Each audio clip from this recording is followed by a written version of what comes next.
Hello, good evening and welcome ladies and gentlemen to another round of exciting and entertaining action in the one and only Sunday series hosted by SimRacing International. That's right, you're back for another round of the UKSimRacing GT3 Championship Season 17 as brought to you on the premier SimRacing platform available only on PC, known as iRacing. Today, we take a look back at all the racing action from round number 4 of the championship, and it's a first time visit to the US state of Florida, and in particular for the circuit of MIA, the Miami International Autodrome. Having only opened in 2022, purpose-built for Formula 1 and situated on the grounds of the Hard Rock Stadium which it flows around, here's a circuit that has very quickly gone from being purpose-built for one series to evolve in its use cases for so many others. Indeed, in 2024, it saw its Grand Prix circuit added to, with several other shorter layouts for the purposes of the likes of Formula E and also for Porsche Carrera Cup USA, and what it means now is very quickly becoming a mainstay of many a major series. At its core, 19 corners to this Grand Prix circuit and a 3.36 mile length, and intriguingly, it does have quite the interesting contrast. Large corner complexes, some of them much more low speed compared to the medium speeds that open up the lap, but connecting all the corner complexes together to extended straights. The idea being around here that you need to be smart with the draft down the straights and brave on the brakes, but you've also got to be ready for the fact if you're chasing one of your rivals down through the corners, you're going to have to deal with the dirty air that comes from the machine in front. And therefore track position can be key, but also the ability to battle into the braking zones will be just as critical, so therefore slipstream can be both friend and foe, and we'll have to see which of our drivers is going to be able to master qualifying versus those who are going to be willing to go on the attack in a tow. But where are my manners? Allow me to welcome you to this broadcast as we take a look back from the racing action from Sunday, the 1st of February 2026. It's crazy to think we're already into February. The first month of the year has already flown us on by, but they do say when you're having fun, time flies by. Indeed, we've been having plenty of fun in this series, and well, this broadcast being brought to you the day after on Monday, the 2nd of February 2026. So that means we do not know what happens, whether it be the qualifying session that's currently ongoing in the background, the extended 45-minute qualifying session for this season, nor the upcoming race, and therefore it's as close as possible for what is the commentary booth, and also for you guys and girls tuning in at home, it's as close as possible to the raw live viewing experience. You're catching this broadcast, of course, as a premiere on the YouTube channel of SimRacing International. Go to youtube.com and search for SRI or SimRacing International, and you can catch weekly racing action there. In the commentary booth, you have myself, my name is Paul Walsh, and I'll be bringing you all your racing action as it unfolds over the entirety of the season. And what a season it's been so far. We've only completed a third of the season, but there's been so many stories, so many narratives, and well, let's give you a recap as we make our way into this round. And we start off by taking a look at our calendar, of course, and last time on the 25th of January, we were in Portugal for the Portimao Grand Prix circuit. At least what was the Algarve International Circuit, or the Autodrome International do Algarve, as I mince my words there, my Portuguese and English coming together very quickly. You can definitely tell this is being recorded on a Monday morning. I've had my coffee, but right now, as that coffee gives me a kick, well, I'll tell you one thing, it was a kick at the front of the field in the elite class, because it was not a win for Henrik Riestrand, who made it another second place, but who launched his way way to the front after a dismal start to the season, whereas none other than Hayden Miller, who under sunny skies in Portimao, was able to deliver the goods and take that maiden win of the season. Now, keeping in mind that Reece Strand is 38 points ahead of both William Arneson and Rhys Saunders, we'll see in the standings shortly. The big question that's going to become Strand's way is, can he start to pull away and take that first win that has yet to come into his grasp over the course of the opening 3 rounds? And indeed, he came close at Daytona, also the Saxon Ring as well, but it hasn't quite come his way thus far. But they're going to be hoping that perhaps his consistency will be rewarded for once.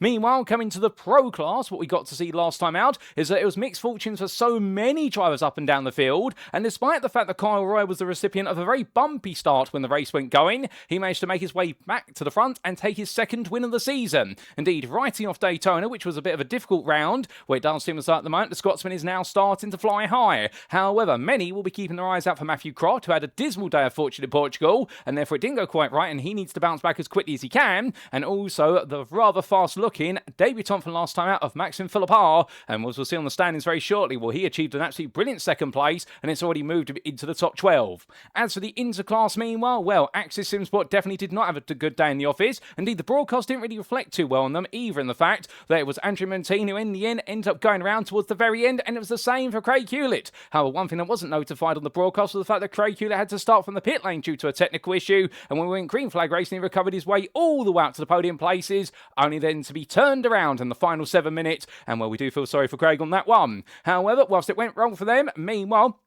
it's definitely a heated up class right now, and last time's winner in the interclass, well, it was none other than an absolutely fantastic performance from Robin Aston, who in the end made redemption for Daytona, and now has moved forward just that little bit more. But here we come then to the Miami Grand Prix circuit as it makes its debut in this series, and we look forward to seeing what our drivers have got to offer, and it's sunny skies once again. Indeed, our mixed conditions rounds are a few rounds away, with the next one being in round number 6 at the VIR or the Virginia International Raceway. But after this round, we'll make our way to Italy for the Monza combined circuit, and we'll talk a little bit more about that at the end of today's broadcast. So then, how do the standings stand? We start with the Elite Drivers' Championship, and as we can see, after 3 rounds, it is Mr. Second Place at the top of the Elite Championship. I don't think he wants that nickname, but we have to give it to him because he has finished second in all 3 races as our Norwegian driver Henrik Reece Strand so far, and the Beta driver right now is ahead of his teammate William Arneson, and the gap there was a grand total of none other than 38 points, with Arneson having 1 win and 2 top 5s. Well, almost we should say, because of the fact that he did have that 6th place in round number 2, it would be 3 top 5s otherwise, and then we have Rhys Saunders just behind based on result count back with 2 third place and a 4th, but no win to his name as of yet. But things are definitely getting close between them, and Saunders right now definitely trying to catapult his way forward as quickly as he can. Andrea Miato, well, that brilliant win at Daytona, of course, in the absolutely abysmal conditions, was completely offset for the Tata ResTech driver last time out with misery in Portugal, and it all went wrong with a non-finish, and therefore the Aston Martin driver is going to have to look stronger today, or in fact I do believe he might be considering the Ford Mustang instead. As Jakob Stofko there sits in 5th place meanwhile, he's only a further 18 points behind the Canadian driver, nailing his first top 5 of the season last time out, and he's looking for his first podium when he can, because he definitely was looking very quick in Portugal, and could that be a sign of things to come? Pietro Antonio Pasquarello meanwhile, well, he enjoyed quite a favourable race in Portugal, albeit an early instant did move him down the order to a degree, but he tightened up and got moving forward, and the Italian driver right now only 12 points ahead of Casper Brotner for Old Dudes in Cars, who made another top 10 finish, 2 8ths and a 9th, ahead of Harvey Wheeler, who is on 126 points, and the three-wheeler racing team, well, they definitely suffered from the commentator's curse in Portugal, because as regaining the relationship between the three-wheeler drivers, well, both Harvey and Max both end up in misery to a degree, and the same for Tom as well. Indeed, you couldn't make it up. Even though the post-round broadcast, somehow, some way, it is the situation whereby the commentator's curse finds its way 24 hours after the fact to influence the racing. But still, for Harvey Wheeler, a non-finish in Daytona was made up for by what was a top 10 finish last time out at Portugal, but I think he wants to be back in the top 5. And Max Wheeler, meanwhile, in his ever-entertaining Audi R8 Evo 2, was a 10th place finish in the end, unfortunately, when he was, of course, for potentially a top 5. Then we have Salvatore Ferradino, who sits in 10th place there, only a further 12 points behind. The Italian driver now ahead of Richard Simler, only by 6 points, and then Hayden Miller there, with his first win on the board after 2 non-finishes. Well, the skies are starting to look bright for the Phoenix Racing driver. He's moved into 12th at 100 points. Then we come to the Pro Class standings, and as we can see here, Kyle Roy right now holds the lead on 248 to the 192 of Ross Young. And Roy does seem to be the man to beat right now. Daytona was just a blip, and well, he'll be hoping he can commit that to become a drop score for the remainder of the season, because after this round, of course, the drop scores will start to be applied. There's one over the course of the season between rounds 1 and 9, with the final round being undroppable. Young, meanwhile, well, it was not a happy day for him. After his second place in the season opener at Daytona, he survived to a top 10 in the wet, and last time out it was a 6th place finish, but indeed so many drivers being shuttled around the field, and therefore it does seem as though the Dexterous Motorsport Zemeckis driver wants to try and get back into that top 5, if not the podiums today. Nathan Anstis, meanwhile, he sits in third with a solid drive, making his way through the field in the latter stages in Portugal, and on 192 points, he's now building a bit of momentum, and he's only behind Ross Young based on result countback, because he has no podium to Young's second place. Matthew Croft, meanwhile, keep your eyes out for him, because it will be a day of redemption he's hunting. After his win at Daytona, his incredible drive in the wet, under sunny skies, it was a lot less complex in terms of the conditions, but it was made a lot more complicated with the fact he did get involved in an incident or two, and that sent him all the way down the field. He's on 190 points, 10 ahead of Steve Hobbs, and the sim coach driver once again impressing in his machinery. And then we do see Darren Sharples there in 6th place, meanwhile, taking his first top 5 of the season last time out. Can he do so again? Because he's now only 6 points behind. Sean Connor sits in 7th there for Connor Bros Racing. We didn't get to see the Connor Bros Racing team last time out in Portugal. Indeed, they were in transit, but they enjoyed the broadcast, and it's good to hopefully see them back here today on home soil. And in fact, I just double checked the entry list. We do have Shane on the expected grid, and Sean Connor as well. So we do have our 2 American stars on the home soil looking to go for gold. Rob Wins is only behind by 20 points there for UKSimRacing Manish, ahead of Breno Tiago Canero Botia, and we see the Portuguese driver on home soil. He wasn't able to make the race, unfortunately, but we do hope to see him back on the grid today. Hendrik Zilka, meanwhile, rounds off your top 10 there. Old dudes in cars, and well, 12th place finish last time out, not granted him the points he wanted, but he is still ahead of Maxim Philippard by only 16 points. Philippard for Gassed Up Motorsport making his debut last time out, and the Belgian driver was absolutely ferocious. I can tell you one thing, he definitely had an appetite under the Portuguese sun, and well, hopefully we're going to see him try to sate that appetite again tonight with another podium, if not his first win of the season. And then Harry Shaw sits in 12th place there, a further 10 points behind, after what was a solid drive to 3rd place last time out, and he'll be looking for another podium as well. Coming to the Interclass then, the last of our Drivers' Championship classes, and as we can see, Andrew Montine and Craig Hewlett are the names at the top. The Axis SimSport pair right now leading with 12 points between the two, but as we can see there, the results not reflecting the performances they put in so far, because in rounds 1 and 2, they've both done strong. But meanwhile, in round number 3, it all went wrong. Less so for Montine by comparison with Hewlett, but in some respects, you could say that Hewlett, if he had not had to start for the pit lane, how far could he have gone? Well, that's always a big what-if question, but we can't deal with what-ifs, we have to do with the facts. And the fact of the matter is that both drivers missed out on the podium last time, and he missed out on the opportunity to start to really pull away. Therefore, it does mean that Robin Parnier now sits in 3rd place on 228 points, 10 behind Craig Hewlett, and 2 second places back-to-back. Still looking for that first win of the season, but the switch from the Corvette to the Mercedes is now starting to yield results. Martin Kenyon as well, he was impressive in Portugal with a 3rd place finish, his first podium of the season, now on 212 points, picking things up when it all slipped out of his hands with only 6 minutes to go, and in Sunny, the reversal of fortunes for the Axis SimSport driver, Sunny made him go from a 5th place finish back to a 3rd place finish when he was set for the podium, and you could not have made it up the way that completely turned around and then turned around once again. It was really almost as though somebody was saying putting down multiple Uno cards with regards to reverse the order of things. Then it was Grant Miller in 5th place there. 5th place both on the road in Portugal, and 5th place in the championship on 164 points, and he really earmarks the second phase of the Interclass Championship at the moment, because he's ahead of Alexander Wingmark by the best part there of none other than 18 points, with Wingmark as well ending up with a bit of misery in Portugal, only what was a 12th place finish in the end, not quite going with his top 10 so far. He's ahead of Tom Wheeler, who's on 142 points there for Adrift, and it's Shane Cotton in 8th place there for Phoenix Racing, ahead of Nick Parks, with Gilles Lequy completing the top 10 there, and well, the Canadian driver starting to build a bit of momentum. Then we have David Young in 11th place ahead of Robin Aston, and that is how your Inter top 12 stands, with Robin Aston, of course, with 2 non-finishes and now his first win of the season. Well, things are starting to move forward. He's got himself into first gear.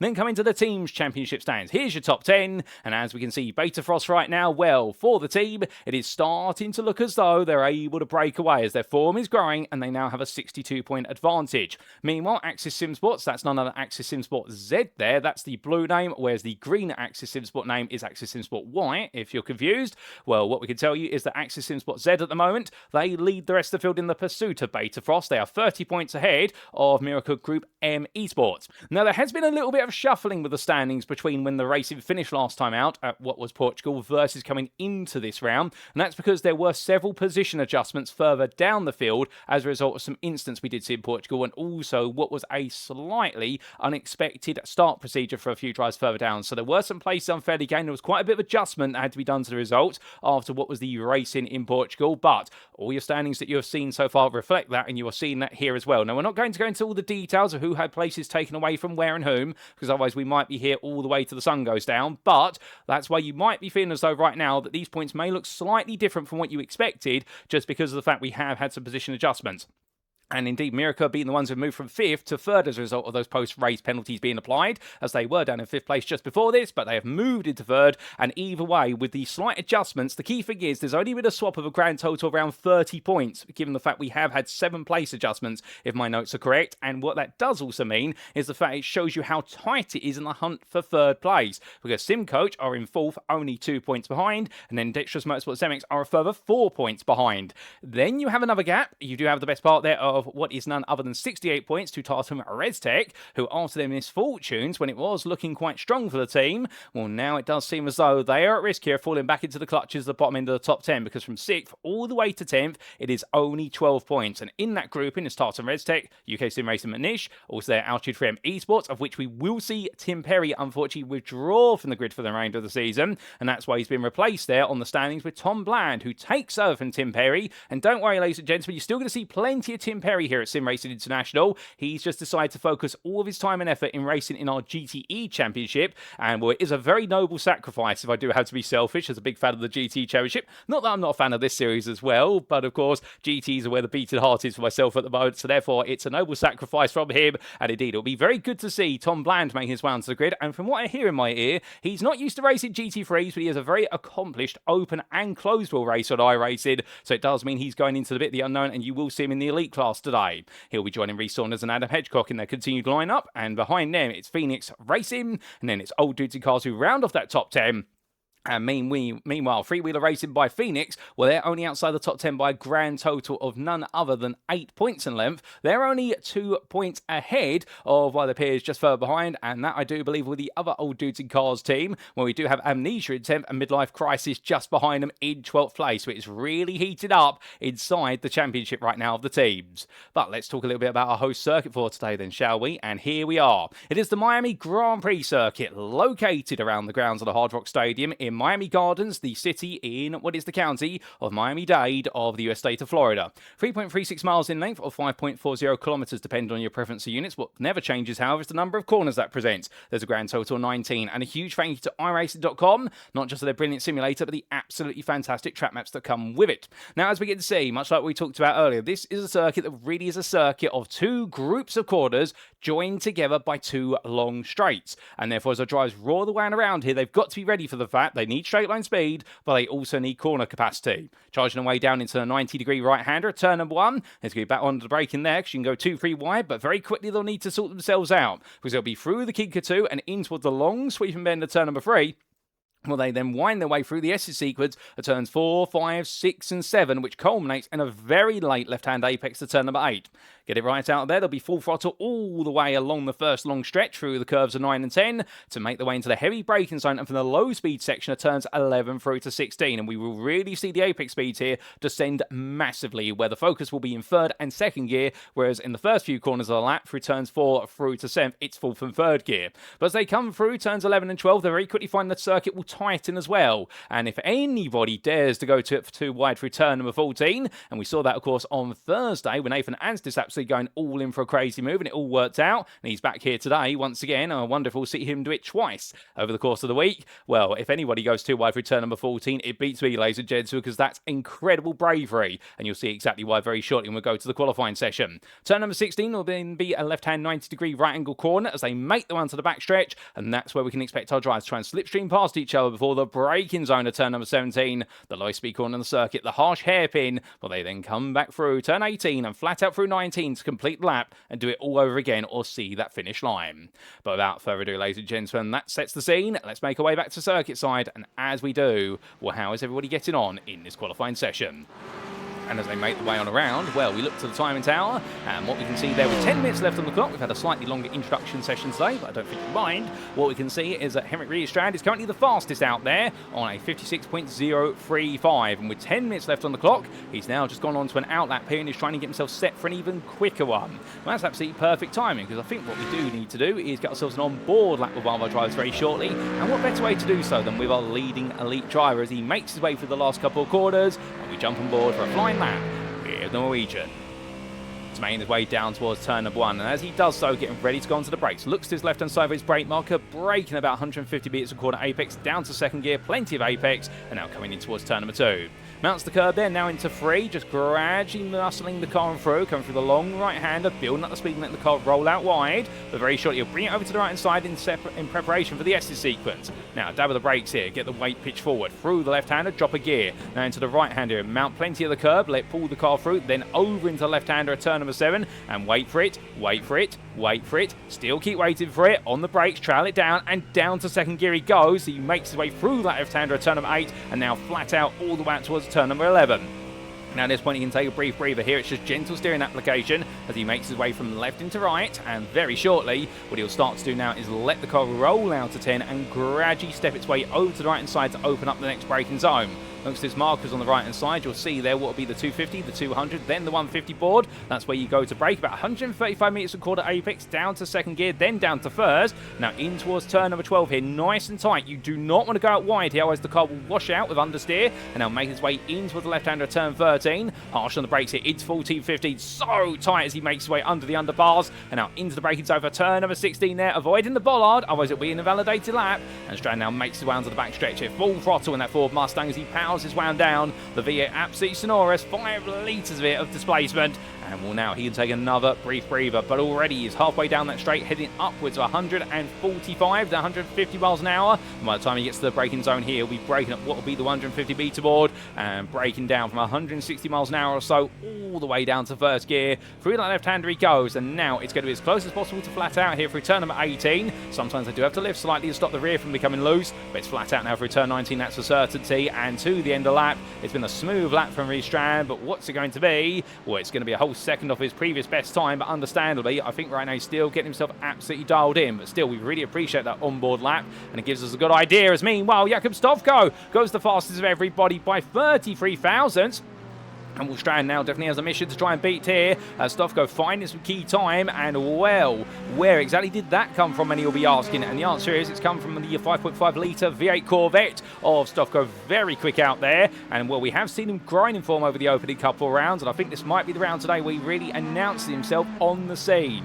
But what's going on outside the elite class? Well, in the pro class, it is currently none other than Robin Noel Brown, who is looking very quick out there, and well, a bit of a different livery on the car by the looks of things today. I wonder what's on that. It does seem to be a very different livery, one that's got different patches of paint everywhere, and it looks like he might have been going through it. Is that a reference to Art Attack, I wonder there?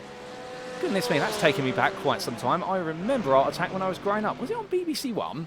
TV channel in the United Kingdom, if you're wondering, by the way, if you're not based in the UK, which is completely understandable, not everybody is, but that definitely takes me all the way back to the day of Art Attack and the shows also such as Blue Peter. Anyway, enough reminiscing here, otherwise right now I'll be revealing how old I'm getting. I'm 33, by the way, if you are wondering, and well, I'm sure there's many a driver here who's a little bit older than myself, and there's plenty of drivers who are younger than myself, and I do envy their youth, and not going to lie these days. But as he roars his way on through the sweeping apexes here, Noel Brown currently the fastest of everybody, but Cole Roy in that pro class is definitely looking to try and contest that as quickly as he can, as he is currently half a tenth behind Noel Brown, and well, Nathan Anstis is only a further 200ths behind. So he's getting very close as the bollard has been sent wide at turn number 14. It'll be replaced before we go racing, I suspect. Meanwhile, what about the home heroes in the pro class? Well, here is Sean Connor making his way out the pit lane. And as he does so, I think he was a bit gutted to miss Portimao, but he's very happy to be back today as his McLaren gets set. And, well, one driver taking their time to pull away. I believe that's Alexander Vingmark having a very slow exit out the pit lane. And Sean Connery in the end, I think, saying to him, if you're not going to go, I'm going to squeeze on past you. Remember, when they leave the pits, they do have to stay within the pit exit line. If they go beyond it, they are immediately given what will be a penalty. They have to take a stop-and-go penalty in the pit lane, even in qualifying, for disobeying the pit exit line. It's there for safety reasons, so they cut across too soon. They are at risk, essentially, of going straight onto the racing line and potentially causing an incident with a car coming out to the opening corner, which pit exit around here is very tight on the exit of turn number 1 to make sure there's no overlap by the time they get to turn number 2. Sean Cotter here so far, looking good. Currently the best part of only what is, well, I was going to say 1.5 tenths of Noel Brown, but Cole Roy, as soon as we leave him, well, suddenly we leave him to his own aspirations, and he aspires very well to move to provisional pole in the Pro class. That's impressive. 6 tenths off pole there for 56.591. Time is of the essence for so many drivers here, and Cole Roy right now exactly knowing that. What about in the interclass? Well, currently it's Robin Powney who's in the pit lane, and well, I do believe the car's pitched up. There it is for Sim Coach, and well, he's parked up and waiting to potentially go again if he needs to. But Martin Kenyon's currently the second fastest, and Andrew Martin, the Inter-Championship leader, is currently in third of the classification for the inter-qualifying session. Well, he's looking good as well out there, but they're all looking very close. Powney already been the only outlier here, who is half a second faster than any other Inter driver, and I suspect he's absolutely nailed his lap. And you will see that every so often in the Inter and Pro classes, where you just have one driver who seems to just outperform everybody else. It may not be for the whole season, it may just be for a single round or a couple of rounds. Some circuits just click for some drivers, and they don't for others, and it's a recurring theme. And the idea is, of course, that when you are feeling strong somewhere, you've got to maximise your strengths and minimise your weaknesses, and that's exactly what Powney is trying to go for, as Andrew Martin needs to find a little bit more time. But are there some surprises in this qualifying session, we do wonder, because of course there's been some big performances so far, but has anything gone wrong? Well, here's an intriguing one. Maxime Philippard, the Aston Martin V8 Vantage Evo driver, who in a very stealthy gassed up motorsport machine, well, it definitely doesn't seem to be as gassed up right now. As we do apologise there for what is our overlay refreshing itself. Don't worry, don't adjust your TV set. That's on our end, not yours. You're A-OK at home, ladies and gents, I can promise you that. But meanwhile, for Maxime Philippard, as he tries to warm up his tyres, I think he feels though this hasn't gone quite right yet. He's doing a lot of weaving here, which he's permitted to do, and trying to get as much side heat into the tyre. He's getting ready to go into a full attack lap here, because he is not happy to be 10th in the Pro drivers right now, 26th overall, particularly after what was a brilliant debut. And well, let's indulge him, ladies and gentlemen, by jumping on board for one last flying lap here, as our Pro driver makes his way to the timing line. So Philippard heads on down, and as he does so, heading straight towards turn number 1. Going to be hard on the brakes very shortly. And well, you'll see the difference here between the Aston Martin lap we did earlier, as he goes deep at turn number 1 immediately. Philippard having a complete missed apex there, and well, that's going to cost him about 1.5 immediately through turn 1. That'll add up to about 2 tenths by the time he gets to turn number 4, because of course the sequence of quarters here, and now in towards this braking zone. He's got to try and arrest the rot by having a very good S's section. What's the answer going to be? He does not look comfortable at all in the car right now. It looks like he's just not biting into these quarters as he makes his way through into turn number 7 and now into 8. Very tight entry line there, and I think right now he's a bit worried that the car's going to understeer wide. Missing the apex once again, and Philippard struggling, it would seem. And it is a very hot circuit here today. I believe in practice we did see track temperatures of 60 degrees centigrade, and I believe the track temperature at the moment is none other than around 56 degrees centigrade when ambient of just shy of 30. So it is a very hot Miami circuit right now, and that will not be helping tyre life at all. Tyre degradation is going to be huge here as he makes his way now in towards turn number 11. Does he miss an apex here as well? No, he gets that nicely parked up there to first gear, and now it's turn number 12, so he is getting it together. Bit of a V-shape approach there to turn 12. It is a valid approach, but you've got to be careful of that inside wall if you're going to run it that close, and Philippard shows you that as he now makes his way up through turns 14 and 15, clattering us over the curbs, now in towards the left-hander 16. Takes a bit of a deeper apex there. You can get away with that, missing the apex slightly, because the idea is you actually want to loop the car around, and there's a slight bump in the road the closer you get to the apex curb, and if he misses it, it helps settle the rear of the car down. It does cost you a little bit of time, but you can get that time back here with a good run out the corner, which is what Philippard's been able to achieve. But making his way down right now, where Sector 1 has been nothing to shout home about, his Sector 2 has not been an improvement, so he's into his Sector 3 right now, into the hairpin, and as he drops down to first gear, again, just really not happy the way the car's going. I think he's going to have one more shot at this, as we leave him be, coming away from the on-board, but Philippard there with that lap, definitely not a lap he wanted, and well, that was a 59.285, a whole 1.5 seconds off his previous best. He's now going to give it one last chance, and we will see what he can do with that, as we do show you the weather statistics statistics on the right-hand side of your screen, and well, there you go. In fact, 59 degrees centigrade.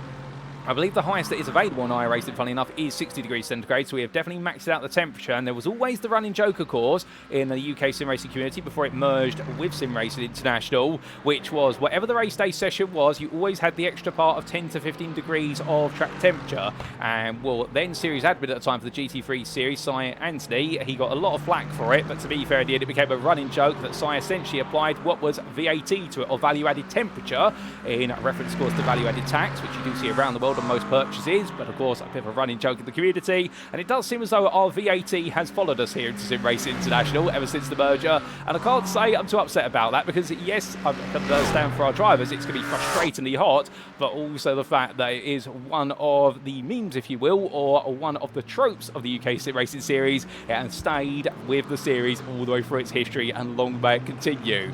But as we do see Philip R sliding his way through turn of 12 into 13, oh, the rear of the car goes into the barrier, and thankfully, not for him, but for the dry cut up behind him, he pinballs off the wall, and that gets him off racing line. But you've got to feel for Philip R as the checker flag comes out in this qualifying session. Everyone in their final laps, and will stuff go in the end. He is holding on to pole. Andrea Miato, meanwhile, has moved up to second off camera, putting himself precisely between Stoffco and Strand onto that second spot of the front row. Meanwhile, Colroy still holding on to the pole position for now, and Robin Powney still in a postcode of his own with regards to into pole position.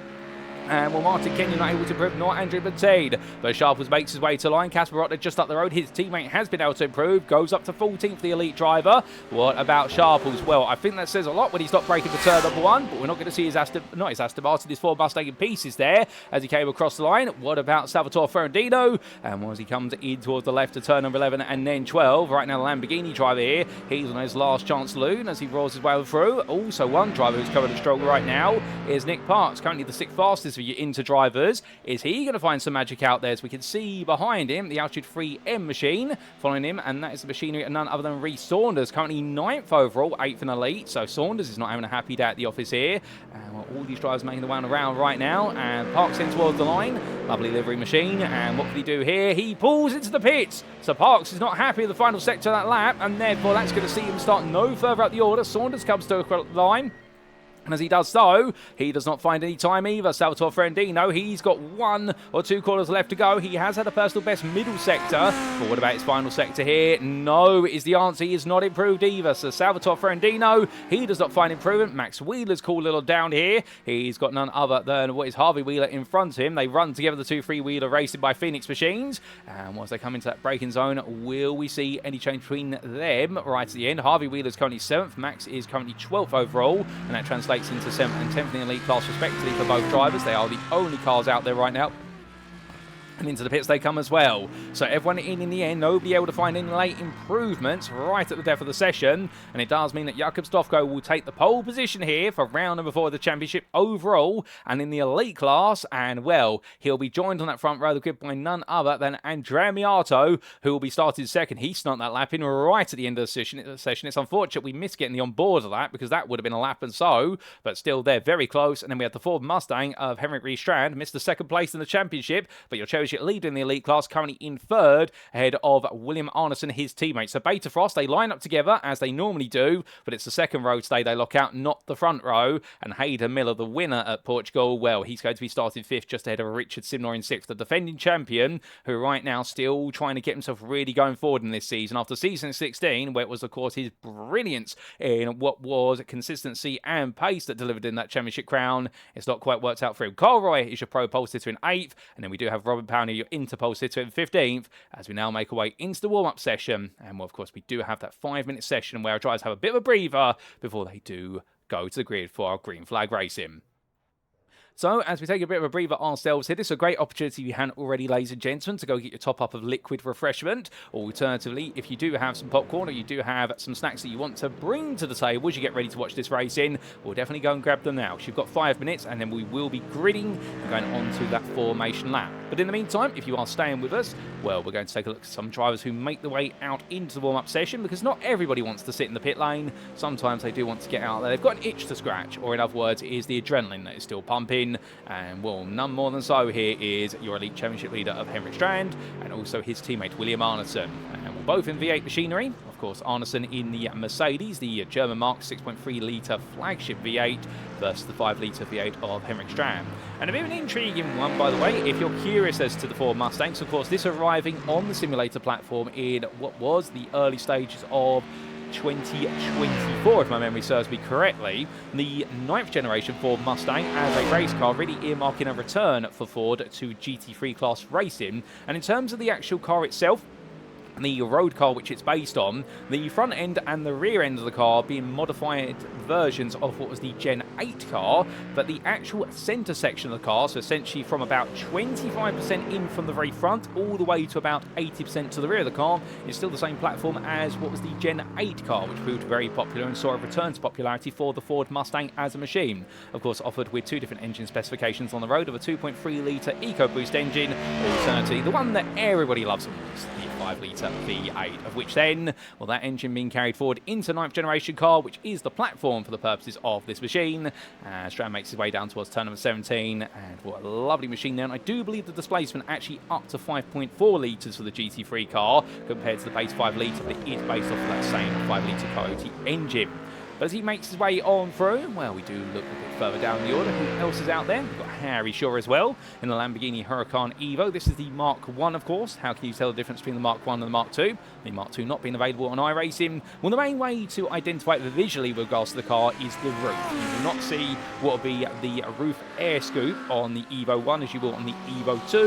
That's the easiest way to discern the two cars. A lot of work has gone into the Evo behind the scenes, and one of the key differences between the Evo Mark 1 and the Evo Mark 2 was with regards to essentially its brake bias setting, whereby it actually heavily affected not just the bias of the brakes in terms of which brakes do the great amount of work, the front or the rears, but also the fact the brake bias setting actually adjusting what was the forcefulness of the engine braking in the car. So actually quite an innovative feature that Lamborghini did apply to the machine, completely within legal specifications for GT3 racing, but definitely very unique to the GT3 car, that Evo 2, compared to its peers in the modern era of motorsport. But Shaw makes his way on around here, taking it nice and easy and just getting himself set. We look forward to what he's going to be able to do today. Also, we do have Ross Young making his way on around, and in the Dexterous Motorsports Porsche 992, the latest edition of the ever-popular 911 machine. And as he makes one around, if you're ever confused, by the way, why is it a 911 but we call it a Porsche 992, it is because the Porsche 911 is the base model of the car, the very popular rear-engine rear-wheel drive machine that Porsche produced, I do believe for the best part of what is at least 30 if not 40 years, but the 992 refers to the variant model. Just like if you look at, say, a BMW M4, which unfortunately we don't have any M4s on the grid today. In fact, yes we do, bar my manners. We have David Young, but he's currently in the pit lane, so we can't show you his car. Just like the BMW M4, the latest GT3 is based on the M4 G82 platform, so you could refer to it as a BMW M4.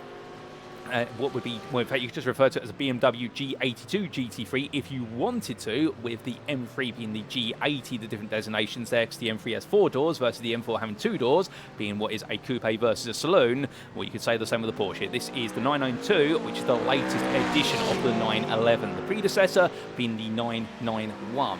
So just a little bit of facts there. If you're ever curious about how cars get their different designations and also names and numbers, and we always love talking about different things in our warm-up period. But what can we expect race-wise then as we get ourselves ready to go, as some practice laps are going in? Well, as we mentioned earlier on, this is a circuit where track position could be very key, particularly with such high track temperatures as well. Running in the dirty of another car may not be conducive to the front end of your car, particularly those front tyre temperatures and those front brakes. It may be that drivers have to drive off pace the majority of the race to preserve the car, and whoever starts at the front or is able to lead out the opening couple of quarters may just set themselves up for success. But that means strategy will be critical as well, and a strong overcut or a strong undercut could be just as valuable. But without further ado, ladies and gentlemen, warm-up is complete. It's time to make our way to the grid for the purposes of our one and only race in round number 4 of the UK SimRacing Sunday GT3 Championship Season 17, as brought to you on iRacing and hosted by SimRacing International.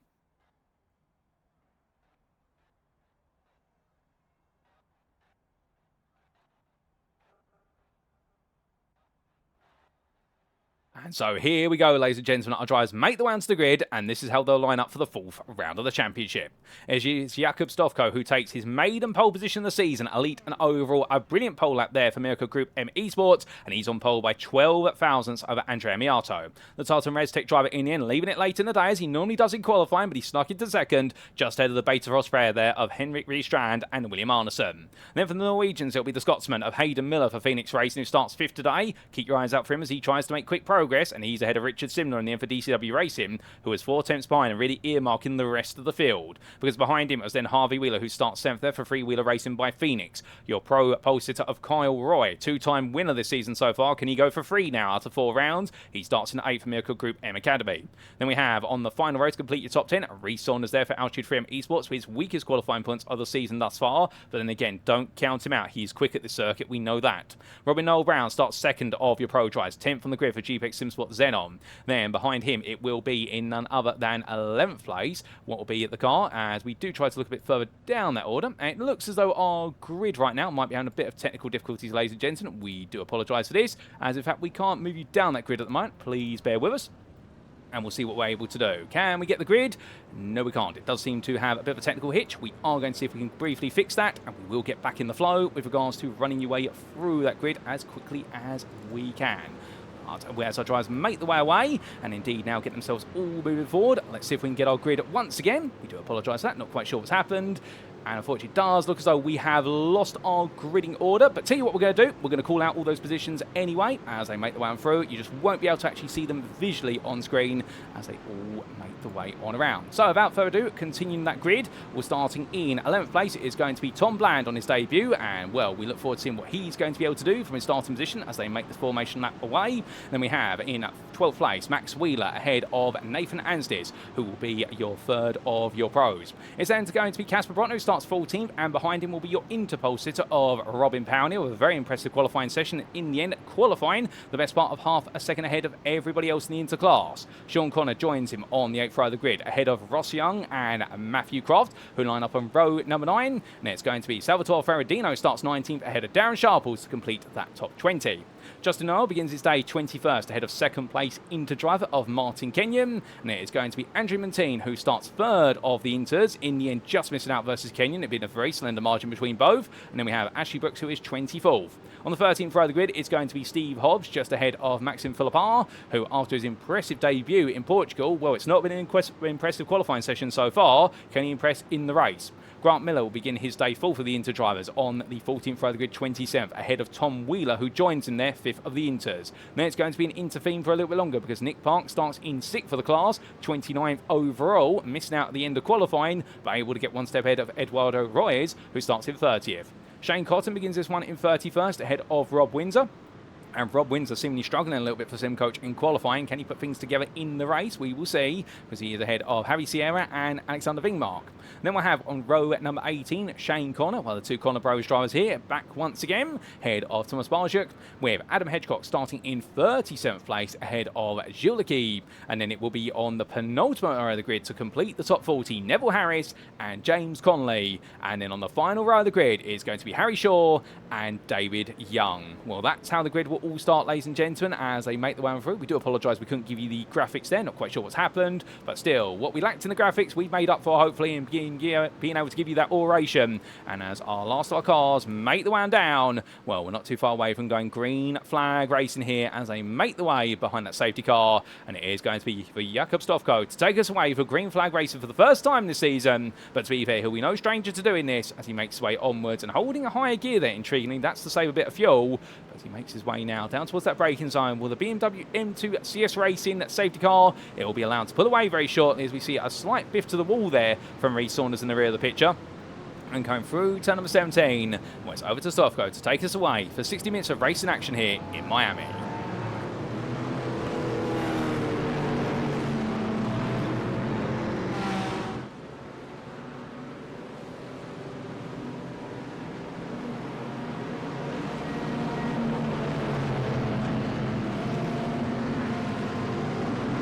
and it's lights out and away we go here for one and only race today. Stofko gets the field, heading down towards turn number 1. Into the braking zone they all go, and as they do, all the battles build up immediately there. As you can see Strand going to go for the switchback. Gets a Miato, but contact with Strand. That's going to send Strand round, and the whole field now makes his way past the stricken Ford Mustang driver as he tries to get himself turned around, but he won't be able to, as the field in the end safely makes his way through it, and Strand falls all the way to the back. So a disaster start for Strand, but meanwhile for Stofko, the perfect start as Miato's moved back into second. I wonder if there was contact between Miato and Strand. I suspect there might have been. We'll get a replay of that when we can, but these drives sweep their way in towards turn 7, 8. You can see already Stofko starting to get in control as Kyle Roy is under a bit of pressure, and Robin Noel Brown has moved upwards a couple of places. He's over the back of Roy, but oh, big slide loose. That is with the Ford Mustang there of Tom Bland going around, and Bland going sideways, and in the end he collects Noel Brown, but the two of them go off the road together and they go to rejoin, and that was a bit of an unsafe rejoin potentially there from Bland. In the end rejoin the racing line, but the LG3M esports driver, I think he's been able to survive it as they make the man down the back stretch, and now they make the way up towards turn number 11. I think he'll get away with it that time. He's going to be careful of that going forward,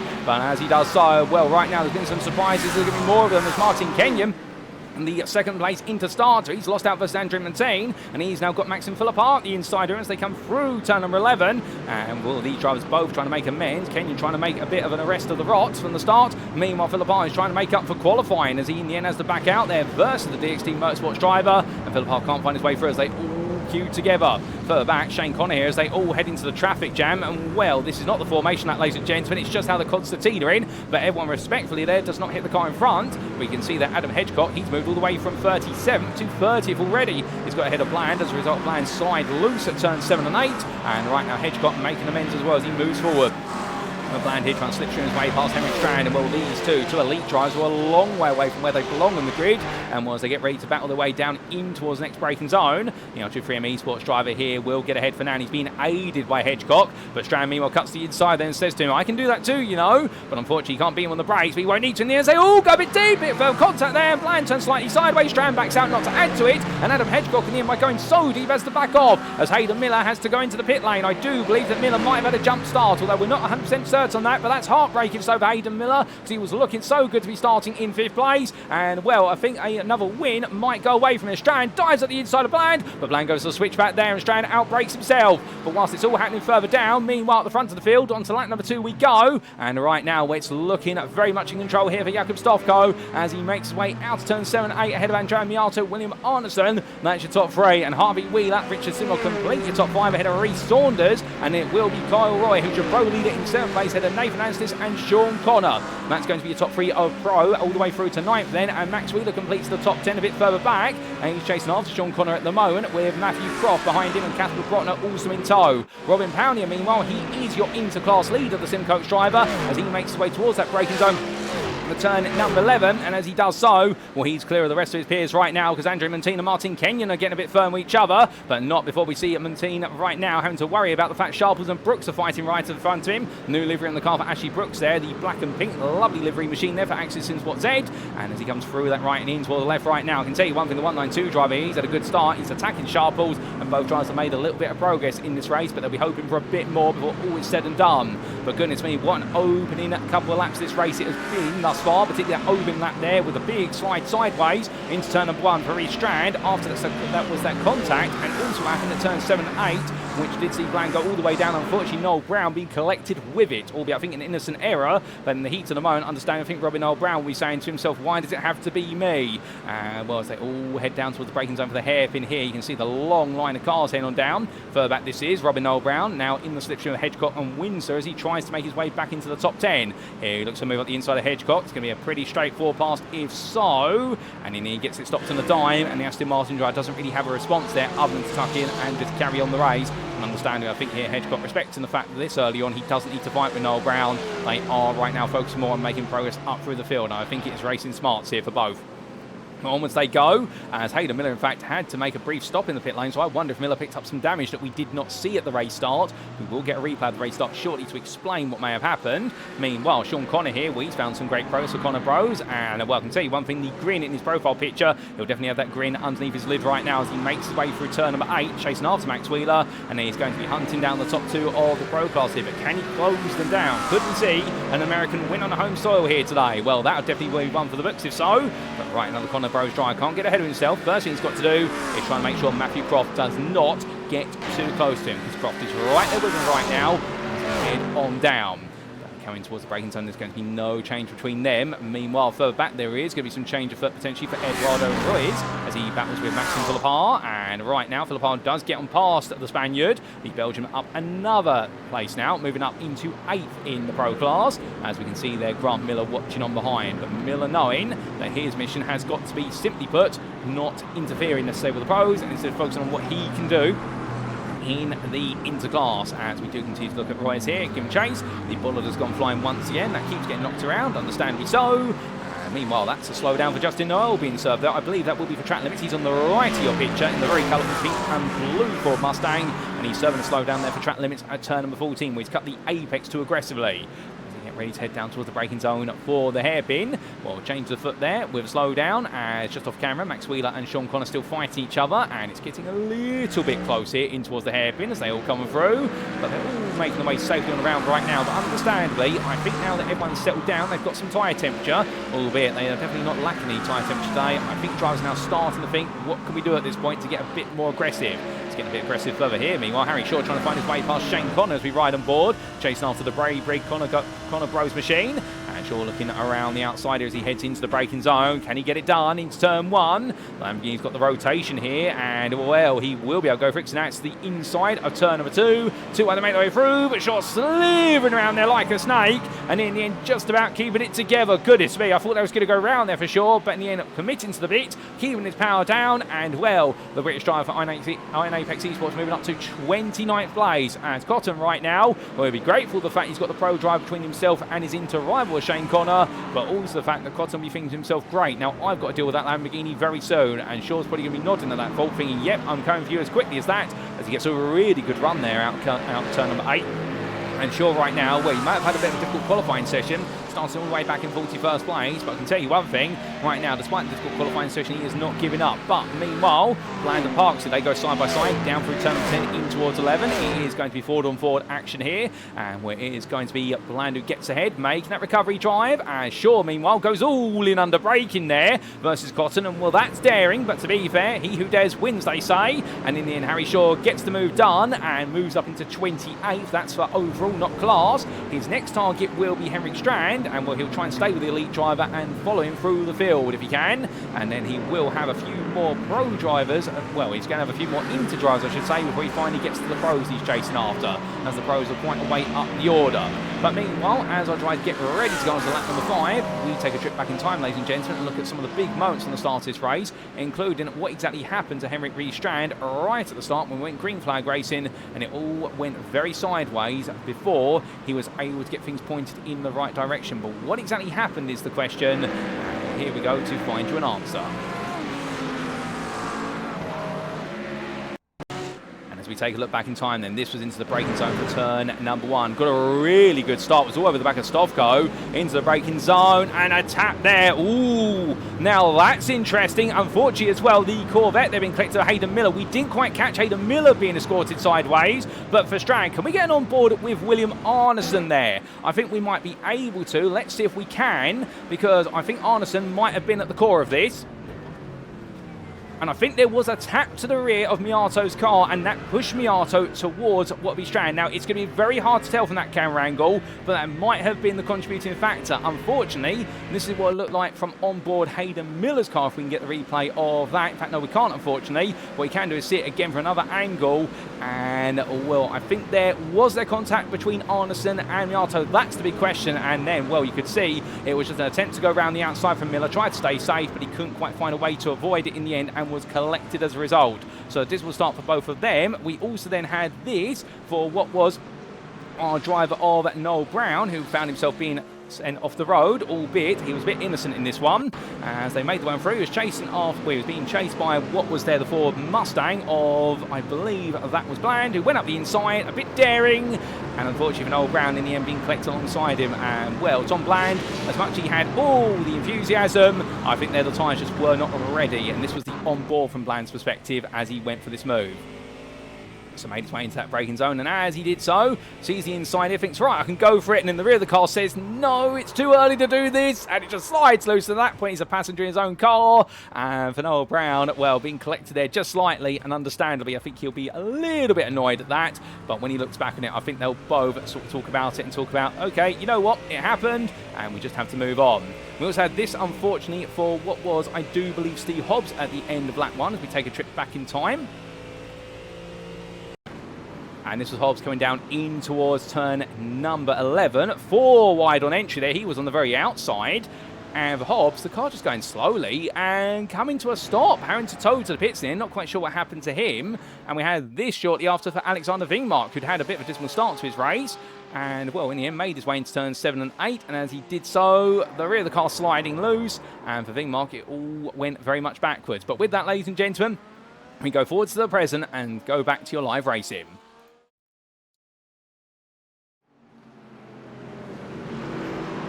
So as we come back to all your racing, plenty more to come, no doubt about it. And we've still got the best part of 49 minutes of this race plus the final lap. It's going to be entertainment plenty. Has anything changed whilst we've been looking in our replay footage? Well, at the very front of the field, perhaps not, because Jakob Stofko right now, the Mirko Group M esports driver, still leading ahead of Miato, Arneson and Wheeler with Simnort 2.3 seconds back in the very bright yellow DCW racing machine.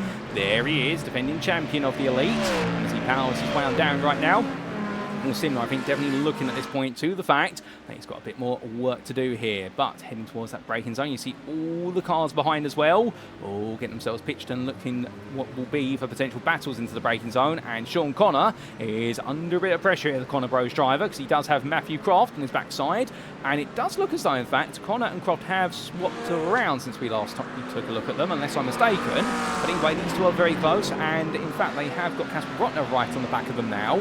And Nathan Anstice is 3 seconds up the road. So that's going to add to a bit of a plot development, as it looks like we're missing a rear bumper there for Connor's McLaren. I wonder if he's been tapped on the rear under braking, and that's caused the bumper to come off, because that is an exposed rear of the car, if I've ever seen one for a McLaren, unless my eyes do deceive me. Sean Connor definitely right now running minus a rear bumper, and yes, the covering has gone, but he's still carrying on there, so that will affect him a little bit with rear stability into these medium speed corners. But I don't think the Connor Bros driver minds at the moment, as Matthew Croft is staying right with him. We jump on board with Croft here coming on through, and as he makes his way in towards turns 7 and 8, well, he comes into that braking zone here, and right now the 113 driver, I think that acts as Sport Z, thinking, okay, I've just got to stay with him for now and think more about strategy. You see there the hesitation trying to get the power down, coming out a left-hander. That's the dirty air there, and the Mercedes, which is not known for its ability to go very well through low-speed corners, particularly second gear corners, which is where it really struggles. See, it's got so much torque in that engine and the RPM bands, and when it does mean as though those rear wheels spin up very aggressively.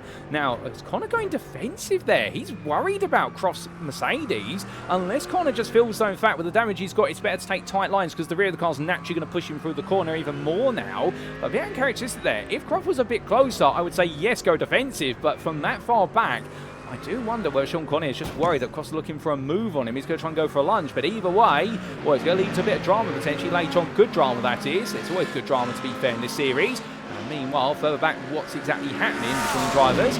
We do have some progress being made here between Cotton and Connor. This is Shane Connor trying to chase after him.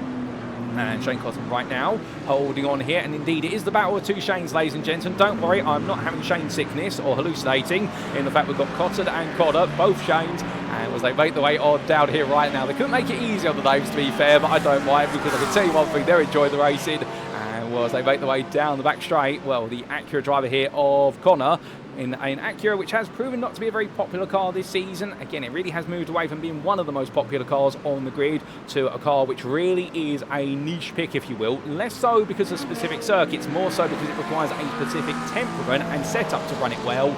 But right now, Shane Connor definitely braving the car, and well, definitely showing his love as well for Super GT, because the Ray Brigg livery there, definitely a dedication to the 2026 Honda NSX car that was on the grid that season.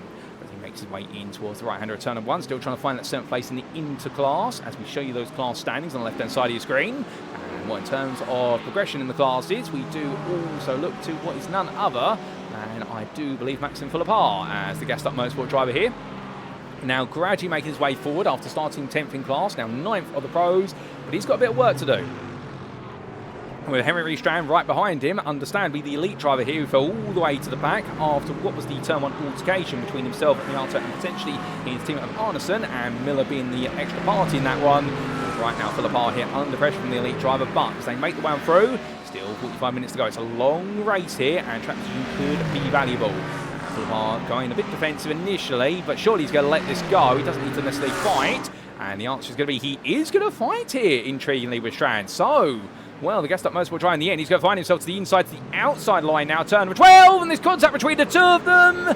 And, well, goodness me, oh, careful, Philippar, you don't want to rejoin that quickly as they all come through. I know you want to go racing, but just let them all get through. There we go. And in the end, well, Philippar, I think in the heat of the moment, goes, you know what, I want to go racing immediately. And then suddenly realised, just as he looked down to his relative and out of the right-hand window, yes, there's plenty of cars coming. It's so easy to do, to be fair. We've all been there. We've been turned around at a bit of an instant, and suddenly we just want to go racing once again, and we forget the fact there's another 20 cars or so coming through, as the bollard has now found its way all the way to the exit of turn number 16. Goodness me, that is getting a lot of air miles here, but unfortunately for Maxim Philippar, that's going to be a very frustrating moment there between himself and Strand. We'll get a replay of that when we can. As many, well, oh my goodness, and that's Sean Connor. And Connors into the barrier there on turn number 19 down the start-finish straight. So Sean Connors end up in a bit of woe. I don't know how exactly he's been escorted there, unless he's made an error of all proportions, as we've also got a missing front bumper for Matthew Croft, who gives the place back immediately there. So I think the two of them have had a bit of a conversation on the road, and unfortunately it does seem as though communications have broken down between the two machines. But to be fair, between Matthew Croft and Sean Connor, Croft has given the place back. I wonder with the damage he's picked up from that, whether that car's going to be struggling. In fact, brakes are on there. I think Croft right now is in limp mode here. He tries to get it back to what will be the pit lane at the end of this one, but it is a long way to go. And well, he's got to be very careful. He's got to drive off racing line as best as he can. And I suspect that car definitely has a meatball flag being waved at it. Unfortunately, we don't have that data available. But right now, it's definitely looking as though Matthew Croft's car is not in a happy state. But as everyone now queues up and goes around him, Sharples and Montine being two examples there, as they roar the way onwards. We'll look back to those overall standings, where it's going to be side by side between the pro and the inter drivers. And we'll Sharples defend on the inside here for the old dudes in cars with like Price's team. And we're getting ready to go into that braking zone with Bland there, looking to make it a 3-piece, albeit that's not going to work there. I thought Tom Bland was definitely going to go for the Moses manoeuvre there and show that all three classes can share the same bit of tarmac together. Well, he's definitely showing that either way, as we ride on board looking down over the nose. On the 239, up the inside he goes there. That's brave, and in the end immediately Andre Benty backs out. Now 2 wide for returns 40 to 50. That requires a lot of commitment and trust. And well, in the end, he knows it's not worth fighting it as they make the way to the back stretch. But what a twist of fate for so many drivers in that sequence of events, as we can still see the surviving Matthew Croft machine on the right of the picture. Henrik Strand and Hayden Miller coming up past right now, and they will gradually saunter on through. And in fact, we do have 2 BMW M4s here today, because you can see one of them in the rear of the picture. That's Javi Sierra there, the other one. But right now, going to what's happening, Strand and Miller, well, they may be well out of position in class, but they're not out of position to fight each other, as we can see there. Miller right now looking one way than the other. And well, you can't quite find it coming out of the hairpin, as they all now make the way on to lap number 10. But Hayden Miller definitely here. I think saying to Strand, yes, we may have had difficult races, but I'm still going to battle with you. And both drivers, of course, sporting some damage to the car, particularly for Hayden Miller. I wouldn't be surprised he's having to drive with the steering at an angle, because the rear right of the car took quite an impact at turn number 1, and that may just upset the car. And I think the rear left also took a bit of damage out of the tyre barrier. Perhaps this actually helped straighten the car out, as Miller looking very quick here, coming through turn 13 in towards 4. And as he gets ready to go on the brakes, turn 3 into 4, I should say. They're getting ahead of my quarters. Well, the 281 driver right now absolutely in a mission for Phoenix Racing. And Strand, well, keeping him at bay, but understandably for how long, as we ride aboard the dashboard. And well, looks up the inside, here he goes, a witness Miller, and well, we've seen this move before, and well, he makes it work this time. Tire temperature plenty, it takes a lot of commitment to get that done, and really leans hard at the front right, but Hayden Miller does move up there. So battle for a length in an elite class, it now swings into the hands of Hayden Miller, but for how long can he now run away from Henrik Strand, or will Strand come back at him very shortly? Well, that we will see. But as they get ready to head into that braking zone, it looks like Strand just going to tuck in behind. We need to take a trip back in time, ladies and gentlemen, and understand what exactly happened for Maxim Philippar. So as we head back in time, this was the 2-wide battle between himself and Strand in towards turn 11. Now, as they made the way out of the corner and into the next one, it looks as though, in fact, that was some distant netco contact, but the two cars did seem to be almost on a collision course based on their lines. I think Strand and Philippar will both also be arguing to each other at this point. Why are we fighting each other? But in the heat of the moment, I think both drivers decided that they wanted to be the lead of the two, and then that's the way it played out for them. We also had what was a big moment for Sean Connor and Matthew Croft at the end of the lap. This was them making their way down the back straight. Now, what exactly led to both cars losing pieces of bodywork? Well, a bit of an elbows out moment there coming towards the braking zone. This was into the hairpin then, and at the time this was for third place in Pro. Exited the corner. Now, it was a bit deep there from Connor, but he gave across space to come back at him. Making the way out of turn 18 in towards 19, through the right-hander, and as they did, well, Croft very close there. It was a small tap on the rear, but oh, goodness me! And both tries in the end involved in that contact, and well, I think that was literally millimetres of difference, and this is what it looked like on board from Matthew Croft over that whole sequence.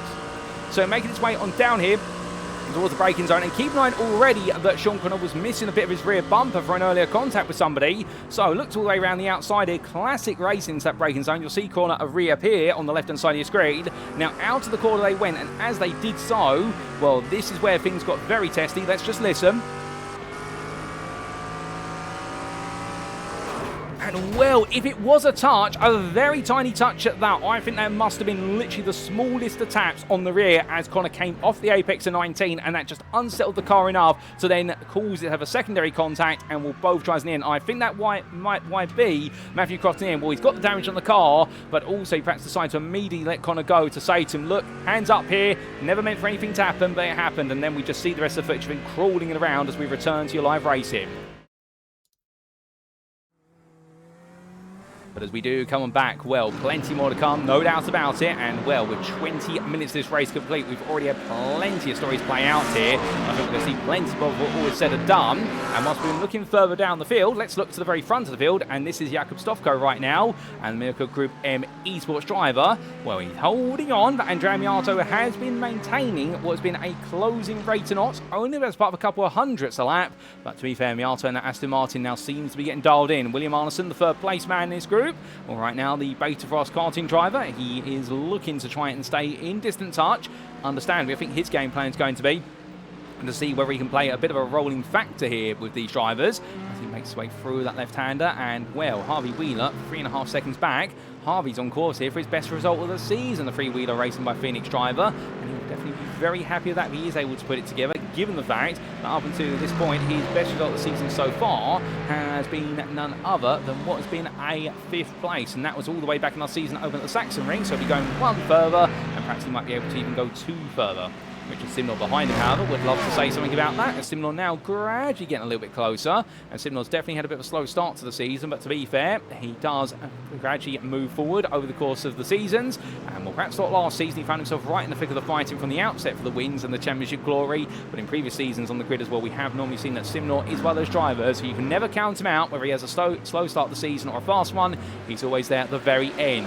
But meanwhile, Tom Bland right now, well, he's definitely making amends for what happened on the opening lap. Bland has come all the way back through the field. He's done a very good job. It goes to the switchback here versus Ashley Brooks. That's another place gain there. Brooks, to be fair, I don't think was going to put up too much of a fight, but Bland making it work. And even though he may be inexperienced in a GT3 machine, I can tell you one thing, all that experience he does have in other what is closed cockpit machinery, plus also open wheel races, it is all paying off here. And Bland right now for Altitude 3 Esports, he's definitely keeping the spirit alive, which Tim Perry has left behind, and Bland has picked up what is the fire, and he is carrying forward, or carrying the torch is what I'm trying to say there, and he makes his way onwards. His next target will be Robin Pownier for 11th place.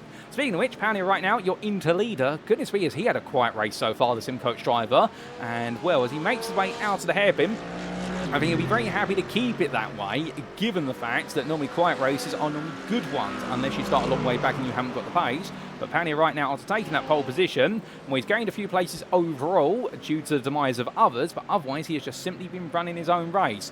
Andrew Montine, meanwhile, well, he's currently running in 2nd of your inters. In fact, we have lost Martin Kenyon down the order.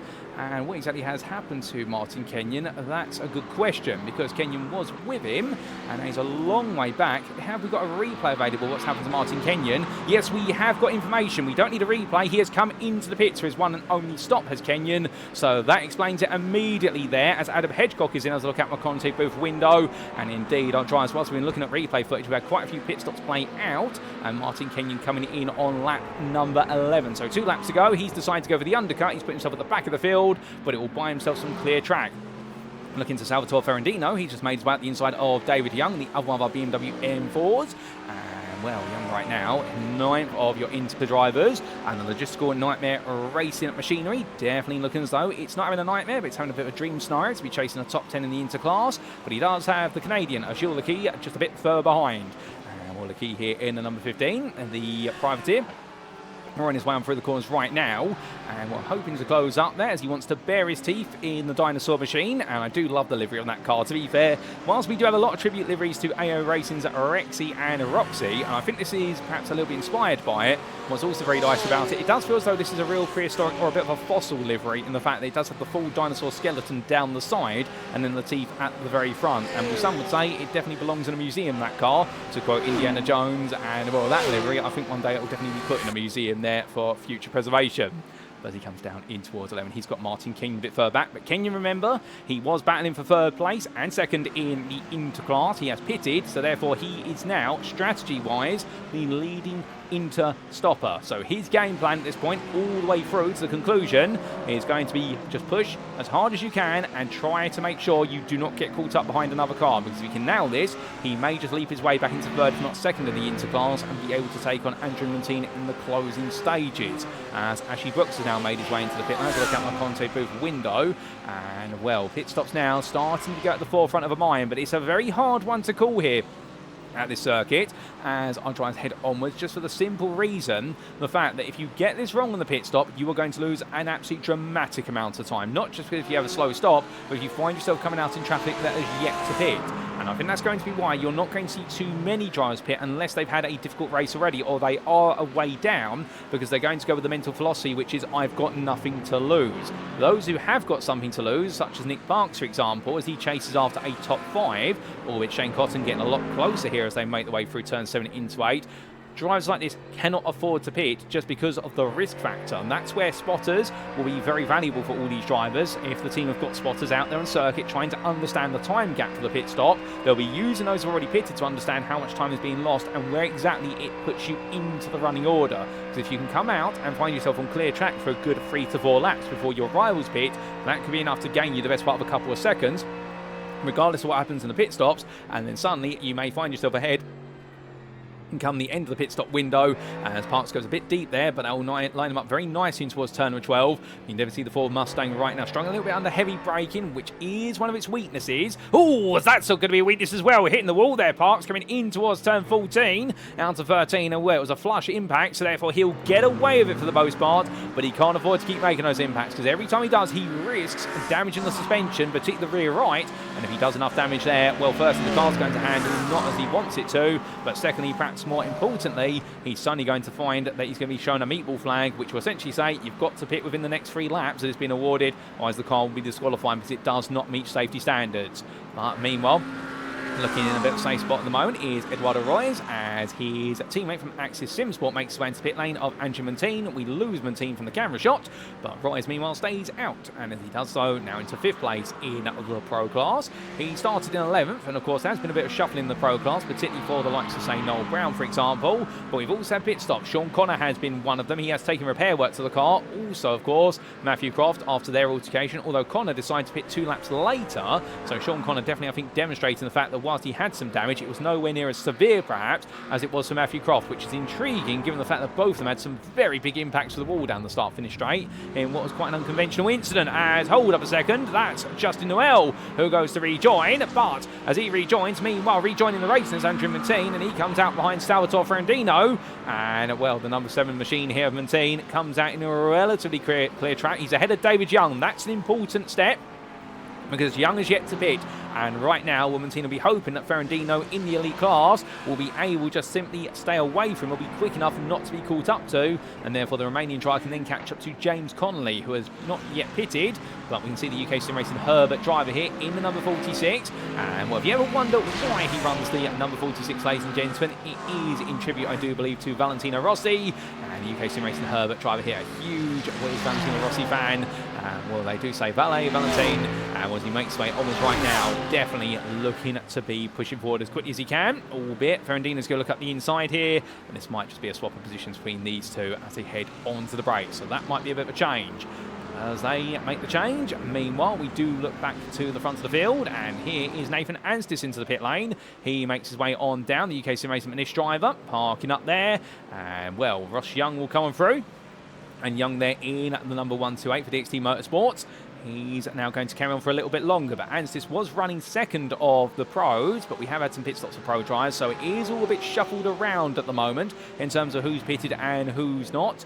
And we will bring up what will be the pit stop indicator on your timing tower. That gives you an idea of who's pitted and not. Understandably now, as we cross the halfway threshold of this race, there's still plenty of intrigue to unfold, and perhaps one of the bigger questions we're waiting to see as Nathan Anstis makes his way out behind Javi Sierra. That's not ideal. Can Anstis clear him quickly? Because if he doesn't, this might hurt him. Sierra has not been on the pace of Anstis for this race. So Anstis right now, here's an example of where the pit stop going for the undercut may not work, as Maxim Filipara has come into the pit lane from what was at the time 9th place in the pro class. So in fact 8th place in the pro class. Let me correct myself there. And Ashley Brooks will surely jump ahead of him, as Brooks has already pitted. But this is where Anstis now falling back a little bit here, and I think trying to give himself some breathing room to Sierra, perhaps also just to get his tyres back up to temperature. We'll understand then he'll go on a mission to try and get on through. Now in terms of the tyre changes here, remember the only requirement of the pit stop is that drivers have to take on fuel to get to the end of the race. Other than that, they can choose to change tyres if they want to. It's optional. Tyres and fuel are done at the same time in the pit, so therefore you do have time to change a tyre or two. Depending on how much fuel goes in will then really dictate how much of the tyres you can change, and normally we have seen 2 or a single tyre changed. If we had to guess today, it's most likely going to be 2 tyres being changed for most drivers, given the track temperatures, and it will be, given that this circuit is none other than the clockwise circuit, it is going to be the left side tyres that will receive the change, because clockwise circuits have more right-handers than they do left-handers typically, and it's the left-hand side tyres that do all the work through right-hand corners because of opposing forces. As Anstis makes his way on down, well, as he comes down towards turn number 17, right now he's just keeping a distance from Sierra, getting his tyres warmed up once again, and getting ready to march on. But where the intrigue really is in the elite class is at the very front here, because Stofko and Miato, their gap is staying static at about 8 tenths. Hasn't really moved from there since we last left them, and neither driver yet showing signs of wanting to come to the pits. But what can they be doing right now to mix this up as Eduardo Royes comes into the pit lane? So look at my content booth window. Well, what Stofko can be doing is trying to fuel save. Miato may notice that, and he's then got the option to do some fuel saving on his own, or alternatively look for a potential move. But if you are Andrea Miato, surely at this point you've got to be thinking about fuel saving, because if you're not able to beat the man in front of you on circuit, if you can have the quicker pit stop and be within a second of him coming into the pit lane, well, normally save yourself a litre or 2 of fuel, and that is worth 1 to 2 seconds in the pit lane, and that's all we need to do. And then at that point, you can make your car as wide as humanly possible. As we ride on board here with your 202 driver chasing down that second win of the season after that huge win at Daytona, which, remember the fact, it was Henrik Strand who was leading into his unfortunate instant at turn number 7 where he went deep into the corner, and it gave the lead back to Miato with only 4 minutes left on the clock. But right now the clock definitely has got plenty of time to tick down, and Miato just ticking the laps away here before he does decide to come on in. But that's a run deep there from Stofko. First mistake we've seen from Stofko all day today. Might be the tyres are starting to get to the end of their life. Indeed, many drivers right now might just be struggling that little bit more. Miato staying in there as they head on to another tour of the circuit. As they make their way through that opening corner right now, a bit of traffic in front of them. That's going to be the lap down car shortly of Tom Wheeler, who was involved in a bit of a moment earlier on. Unfortunately, we didn't catch a replay of that. But Miato here being very careful with his lines. You'll notice, in fact, what's quite interesting, what tells you he's trying to save tyres and fuel right now is the fact he's not running the car all the way out of these corners, these S's. He's actually being quite conservative with his approach. Taking plenty of apex curve there at turn number 6, which is what we would expect, but he now makes his way into 7 and 8. Car running wide there. Everyone trying to take what is negotiating action in order to let these leaders on through. That's Wheeler and Bargett there, who now a lap down going to a fight for 12th place, as Tom Wheeler actually picks up their place for 3 there versus your number 50 driver, who we briefly lose and have rematerialised from the ether. But the Ferrari driver right now losing out there by being respectful to the lead lap cars, and Tom Wheeler in also did the same, but not about a cheeky pass there for Wheeler racing by Phoenix. So being smart, and the number 33 driver makes his way on down here, but as we can see Bargett looking on, well, it's going to be Ford versus Ferrari between those two, and then Steve Hobbs is only 4 seconds back and would like to get involved as well, but I suspect the lead lap cars are going to have something to say about that. Looking back to Henrik Strand, he's got Sean Connor for company. And bear in mind, of course, the 221 driver, he is going to pit at some point. That is going to put him even further back down the order after the fact that he had that altercation on the opening lap that sent him round. And Sean Connor, meanwhile, has already pitted. But I think Connor will be grateful here to be able to follow the Norwegian driver and perhaps just observe how he gets a bit more time in the car. And that's the one thing you can do when you're in this situation where you are, in theory, the slower driver with a faster driver in front who will eventually pit. Use them as a pace car here and essentially try and see, okay, what exactly are they doing that I'm not doing that sees them gain a couple of attempts a lap. If you can find just one little thing that gives you an extra attempt, that can be very valuable over the race distance. And that's what Connor's definitely doing at the moment. He's just letting Strand run his own race and therefore follow him as best as he can until Strand gradually disappears off the road. From them, as we look back to Rob Windsor, the UKSimRacing Finnish driver, who has pitted, as has Maxim Philippard. They're fighting over a length in the Pro Class right now, but what we believe theoretically is going to be the fight for none other than around 10th place. And an interesting twist here, Adam Hedgecock has actually jumped ahead of the pair. Now Hedgecock, I believe, was behind him initially before he came into the pits. The Altitude 3M esports driver with a rather quick pit stop has jumped Philippard and Windsor. So this actually worked out very nicely for him. And well, Philippard in the end changed 3 tyres in the pit lane, I'm being reliably informed. Windsor, meanwhile, did not change more than 2. So I think in the end it's Philippard who's lost out to Hedgecock, in fact. And right now, Mr. Hedge, as he's known, a very professional sim racing photographer. And indeed, I cannot say that enough, with the Altitude 3M esports driver right now making his way on through here and definitely moving forward. He could be on course here for quite a comfortable top 10 finish, perhaps even chasing down 9th or 8th when this is all said and done. Ross Young, meanwhile, has come into the pit lane and he's now leaving it as he makes his way on down pit row. And the DXT Motorsports driver comes out side by side with Shane Connor, but he will be ahead there as they're going towards turn number 2. You can see that pit exit line being very pronounced, and Connor, who has yet to pit behind him, well, the Acura driver here will surely now tuck in and respect the fact that Young has got a strategic advantage over him. It wouldn't be worth fighting, but Connor wants him to get a move on, understandably. Max Wheeler as well would ideally like the pair to get a move on, because the three-wheeler racing by Phoenix driver, he's all over the back of them like a bad rash. Comes in towards turn 7-8 here. What can he do in that Audi? The Audi that has definitely proven to be a car that nobody really wants to touch other than this man. He stays with the mark he drives in real life, and I love the person who does that, to be fair. That is absolutely respectful and commendable. He makes his way on down here, all over the back of Shane Connor. We'll hear the roar of that lovely V10 engine, and it's going to be around the outside. He's going to look here as Connor goes a bit defensive. I wonder if he'll lift here under braking in towards the corner, and the answer is going to be no, he does not. He holds his line. He's going to have a bit of a fight here with Max Wheeler, and Wheeler's going to try and scoot around the outside to get this done. The answer is going to be there's no way forward at the moment, and Shane Connor, I think, understandably just trying to focus on his own race. And it's not always easy, to be fair, and that's one of the things you do have to learn initially when you're on a multi-driver class grid, is who you fight with versus who you do not fight with. But I wonder if Shane Connor also is perhaps happy running behind Rush Young. Perhaps he's found somebody he now wants to work with, and what he's essentially trying to say to Max Wheeler is, look, just leave me alone for a couple more laps. I'm going to pit soon, I promise, but I'm very happy right now. Please don't disturb my race. Understanding Max Wheeler's going to be saying, can you politely come into the pits, alternatively get out of my way? Albeit, I think both drivers there, they will be talking under their lids or their helmet, but understandably, in the heat of the moment here, they both want to focus on their own races rather than worry about what's going on elsewhere. And can we blame them for it? We certainly cannot. As Justin Noel comes into the pits, he's up on the jacks there for a tyre change. And well, from him, we come back to what's happening a bit further up the field, because this is the fight for fourth place in Elite and overall. Wheeler versus Simnor, and they have got a bit of a crowd in front of them, because that's going to be 2 lap down cars in the form of Steve Hobbs in the Ferrari and Tom Wheeler, who are fighting over 38th overall. And in the end, well, Wheeler and Simnor both get on through as we look back from the rear of the fourth place man right now, coming in towards what will be turns 14 and 15. Left into right he goes, bouncing over the curbs. As he does so, now it's that braking zone for turn number 16. Harvey Wheeler right now. Well, the 234 driver here definitely keeping it all nicely compacted together. But Richard Simnor is there, waiting to pounce when he can.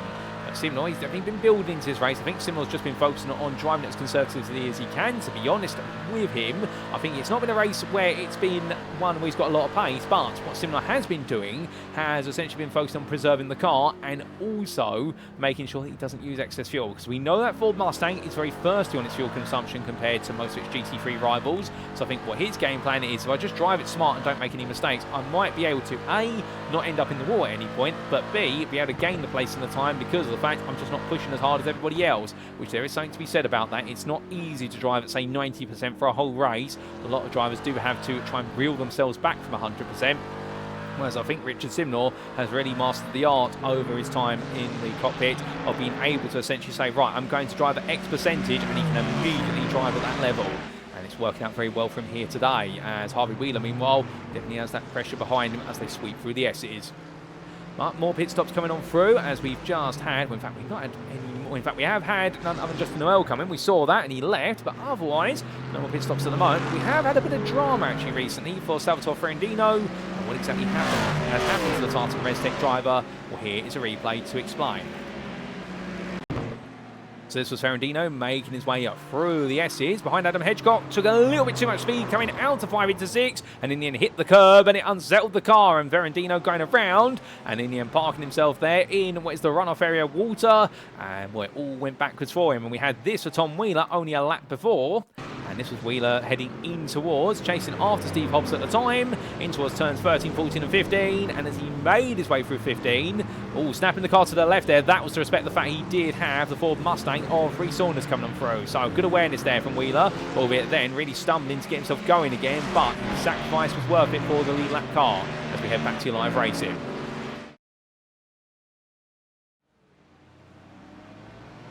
And as we do, well, we're still waiting for a few pit stops. We are still waiting to see exactly who is going to be coming in and when. There's not many more of them to go, to be fair now. So therefore, everyone just tenderly waiting. Once we do see those pit stops come, I can assure you, ladies and gentlemen, it may be a shuffle. And Gilles Keys into the pit lane. Jakob Stoff goes into the pits from the lead of the race. So as quickly as I say, we'll wait for those pit stops they come. But meanwhile, Max Wheeler, can he come on through finally past Shane Connor? He does, up the inside there. That's a 19th overall. And Connor, who's yet to pit, well, he's going to drop a place. He'll drop more shortly as he chases after Nick Parks, who's just ahead now of Wheeler. So that is definitely going to get very crowded here towards the end of this lap. Keep our eyes on that, as also Simnor's into the pit lane. Roy's into the pits from the lead of the Pro Class. Casper Brotner's in as well. Those fuel tanks right now, they are going the distance, and well, there's not too much longer before those fuel tanks are going to be running dry, even for those who've been extra conservative in the fuel consumption. Well, it's credit where it's due to the fact that our drivers are able to extend these fuel tanks so well. But Stoffgaard's come out in 5th place. He is the leading car who has pitted in this race overall. So that's definitely worked out nicely for him. But now, how will Miato and Arneson respond? Because they were all very close together, and William Arneson is not too far away from Miato's. Into the pits goes none other than the car there of, I believe, that was Nick Parks going into the pit lane. Yes, it was. Shane Connor stays out another lap still, so he's hoping by staying with the elite driver in front of him, he's going to be able to gain some race time. Tom Bland emerged on the pit lane, and does Max Wheeler beat him? No, he doesn't. He's going to be side by side coming in towards turns 2 and 3, but Max Wheeler loses out versus Bland. I think right now that's going to be the result there of him battling with Shane Connor, as he's just lost out by the best part of what is 3/10 on the exit. We're coming down in towards turns 4, 5, 6 and 7 right now. Max Wheeler knows he's got this lap to attack, because after this lap, then Bland will have his tyres up to temperature, the ones he's changed, and therefore he's going to ride the rear of the Mustang in front of him. And our 233 Audi driver here, he's got all the corner speed. He hasn't got straight line speed. That's the weakness of the Audi. And as they make the way down the first long stretch, well, exit the corner, and there goes that V8, naturally just pulling away little by little as they make the way on through. Ooh, Bland rubbing the wall there, turning a bit too soon through turn number 9 into 10. Got to be careful of doing that. You do not want to hit that barrier, even slightly at the best part of 150 plus miles an hour. Now completely unsettle the car, and it's going to send what will be a vibration through the machinery. You can be certain of that. But as Wheeler here gets closer, can he find it in towards turn number 12? The answer is no, he can't. But you can definitely see the language of this Audi, just how quickly it catches up through these corners. And meanwhile, that Ford Mustang right now really will feel as though it's a boat that's arrived at Miami as they come in towards turn 16, and Wheeler just not able to get close enough to threaten. And I think now it's going to have to really grind this result out versus Bland, because they are fighting over what is the final spot inside the top 10 of the elite class at the moment, at least. With a pit stop waited on for Javi Sierra, this will be the fight for 9th as we understand it, but we'll see where Sierra fills into this. Henrik Strand, meanwhile, he has yet to pit as we understand it, so he's going to eventually fall away from this group. He's done very well to catch up to them over the course of the race distance as they come through that hairpin. And Sierra's now into the pit lane, Hayden Miller's into the pit lane, Pound is into the pits in the lead of the interclass, and it does mean we are now starting to see those final pit stops. The only driver who has not stopped, as meanwhile, having stopped there, we're so transfixed on what's going on further down. Andrea Miato has come out ahead of Jakob Stolfko, and he's come out ahead by the best part of what is 4 seconds. There's Miato going up the road, and here's Jakob Stolfko. Now, Arneson has yet to pit. Will Arneson come out ahead of the Canadian driver as well? Pit stop times, do they tell a story here? Not really. Andrea Miato, in the end, Well, he was 13 seconds to the stop. Meanwhile, in fact, yes, it does tell a story as we get the data come through for how long Stovko was stationary. 14.7 seconds to Miato's 12.9, and that's the swing. The gap between the two of them when they pitted was only 8 tenths in the favour of Stovko, and then it has swung, but it has swung sizably so into the favour of Miato, who's had a much faster stop end to end, and well, since coming out of the pit lane, he's been able to put some more time on Stovko, and I wonder whether Stovko perhaps has made an error somewhere, or alternatively, he's just been caught up in a bit of traffic. He hasn't had too much traffic around him. It has been a pretty clear road, and now Arneson's into the pits from the lead. Now, will this be enough to get him ahead of Miato? Will it be enough to get him ahead of Stovko? That's perhaps the bigger question. And then Miato might have just pulled off some magic here with regards to the pit stops. 15 minutes left on the clock. This is going to be your final stop from what will be your top 10 overall. And Arneson being surged. Here comes Miato making his way through turn 18 towards 19. As into the pits goes Alexander Vingmark in the rear of the picture. And his progress will be reset. But to be fair, he's still in it to win it. But here comes Miato. Here comes Arneson down. And Miato will take lead of the race. What about Stovko then? Stovko coming down to the braking zone for turn number 1, and as he does so, well, William Arneson does come out ahead. So Arneson and Miato both leap ahead of Jakob Stovko, and how on earth it has gone so wrong for the Miracle Group ME Sports driver. It's all been in the pits and what's happened afterwards, and he pitted what was a lap earlier than Miato and 2 laps earlier than Arneson, and it has all just unfolded poorly for him. But the great news is for us as spectators, is the fact that your top 3 are separated by only 2.5 seconds, and it's a further, what is 4.5 seconds back to Harvey Wheeler. So therefore, we are in for a treat here, because if Stovko can build up that pace again, or Arneson can go on the tear now, we could have a battle for the win. We could have a battle for all 3 spots of the elite podium in terms of which way they're going to be presented come the end of this race. But 14 minutes in the final lap now will dictate the tune of this all the way to the finish line. Meanwhile, what exactly is happening in the pro class after the pit stops? Well, Kyle Roy here, he's come back out comfortably in the lead, the Miracle Group M Academy driver. And well, that 3rd win of the season is definitely looking more and more heading his way, given the fact he does have an 8-second gap over Nathan Anstis. However, credit where it's due to Nathan Anstis. He has put together a very solid race here for UKSimRacing McNish and started 3rd and now into 2nd. And well, he's in a very happy 2nd place here, and this will be his best result of the season. And those points continue to seem to flow for him. Ross Young, meanwhile, he's currently your 3rd runner in the pro class. He's gained 2 since the start. He's moved up from 5th to 3rd, and Sean Connor's not too far behind him. You'll see Connor very shortly in the rear of the picture. In fact, no, you won't, because the camera will tilt away, and then we get it pointed back to him. There is Sean Connor, just ahead of your interleader of Robin Pownier, and Pownier right now following him through, and he brings down Sharples along with him. But for Robin Pownier, he is in control of the interlead by 7 seconds over Andrew Montine, and that was that Montine just making his way on past the camera. He's so quick, the cameramen are struggling to keep up with him, and the Access Sports Z driver has Martin Kenyon a little bit further back, and in the end it has not worked out. The undercut strategy for Martin Kenyon, where he pitted what was 3 laps earlier than Montine, has seen him lose out to Montine, but the gap is 3 seconds, and the 2 drivers, they are exchanging lap times at the moment very closely. But coming to Ross Young and Henrik Strand, and Strand dropping behind Ross Young. And something tells me that Strand, who has yet to pit as we believe our data, and well, if so, he's still going a very long way here. And Ross Young right now taking the spot there off of Strand. I wonder if we might be seeing Strand coming at the end of this lap. Unless he's done a pit stop and we've not had it on camera, which does happen every so often, what ends up happening is that data doesn't get registered. The same for Shane Cotton, who is listed as not having pitted, but I believe he has, ladies and gentlemen. So I think we can safely presume, in fact, that everyone now has pitted in this race, and all the pit stops are complete, and now it's a run to the finish. But in terms of where the action is at the moment, or where it's immediately, well, we do look to Ashley Brooks as he finds himself fighting with Matthew Croft, the battle of the 2 Mercedes, and then Harry Shaw is trying to catch up to the pair. The Lamborghini driver there, and Eduardo Royce only a further 2nd behind. This is going to be a 4-way fight for what we stick through tonight from the Pro Class to the finish. And, well, how exactly has this played out so far? Croft has not gained or lost any places in class over the entire day. Ashley Brooks has gained 1. And Harry Shaw has come all the way through from 14th in the class to being 8th so far. And right now, the Iron Apex Esports driver is still trying to push himself forward as quickly as he can. And, well, definitely right now trying to live up to the standard, which is it's not about how you start, it's about how you finish a day of racing. And we'll be ending on a positive note here with Eduardo Royce behind, also watching on, having started 11th. Albeit, as they roll the way around, we've also got Shane Cotton here fighting with Nick Parks. They're enjoying a good little battle here for what is 6th place in the Interclass. And I believe for both drivers, this could be a season best result that they're both chasing here. So we're going to keep an eye on this for a little bit of time as they make the way through and double checking. Well, for Parks, in fact, it would not quite be a season best performance. He does have that 5th place from Daytona, if my notes are correct here. And for Shane Cotton, well, it would be a season best result, because so far this season he's had an 8th, he's had a 7th, but he's never had a 6th in class. So Cotton right now trying to go for some extra points. Parks meanwhile trying to keep his ship stable, as in front of them is Shane Connor, of course. How can we forget the third man in the Menage a Trois? And the Connor Rose driver here, he is chasing his best result of the season with that potential 5th place. Can he hold on just for a little bit longer as he makes his way on through? Because right now, for Shane Corner, it's definitely been his brother Sean who's perhaps snatched some of the headlines this season. But if Shane can put this together, well, I would imagine he's going to be absolutely ecstatic when he gets out the car. And he has been looking very happy in that Acura all day today. And he's found himself fighting not just with fellow Inter drivers, but also with pros, even some elites out there. And it's all been for a reason, because he has definitely wanted to find the flow. And I think he's been saying to himself, so long as nobody steps on my toes, I'm going to feel fine. Speaking of feeling fine right now, the car of Hayden Miller feels fine as it makes way out the pit lane. He was yet to stop for fuel, albeit he came in earlier on for repair work on the car, and I believe that is going to be it for those pit stops, ladies and gentlemen.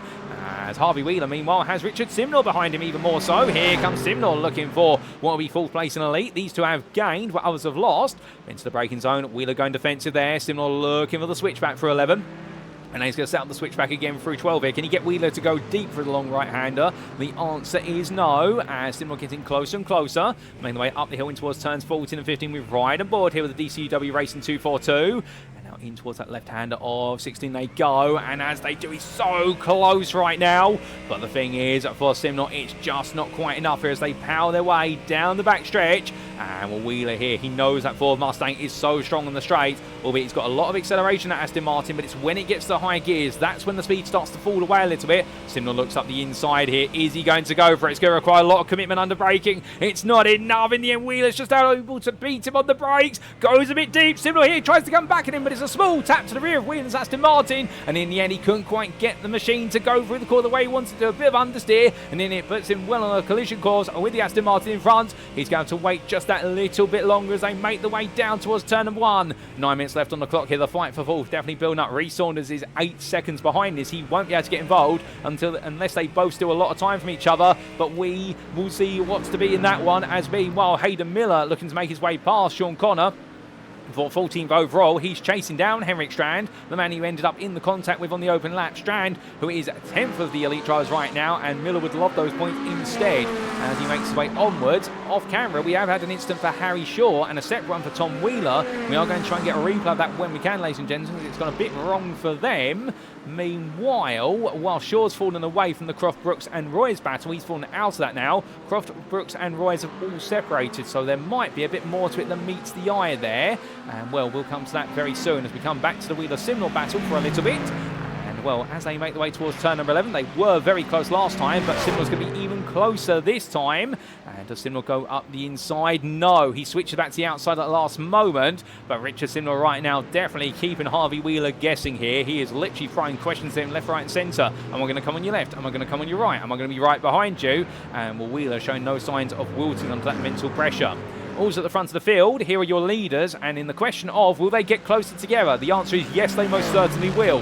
Because Andrea Miato right now, his gap of what was 1.2 seconds to William Arneson has suddenly been slashed in half to what is 4.5 tenths, and on that last lap Arneson was a whole half a second faster, and Jakob Stofko right now is not too far behind either. So 2 seconds to the third place man from the top two. Can Stofko get involved here and make it a three-way battle to the win, and also where exactly they will land up on that podium?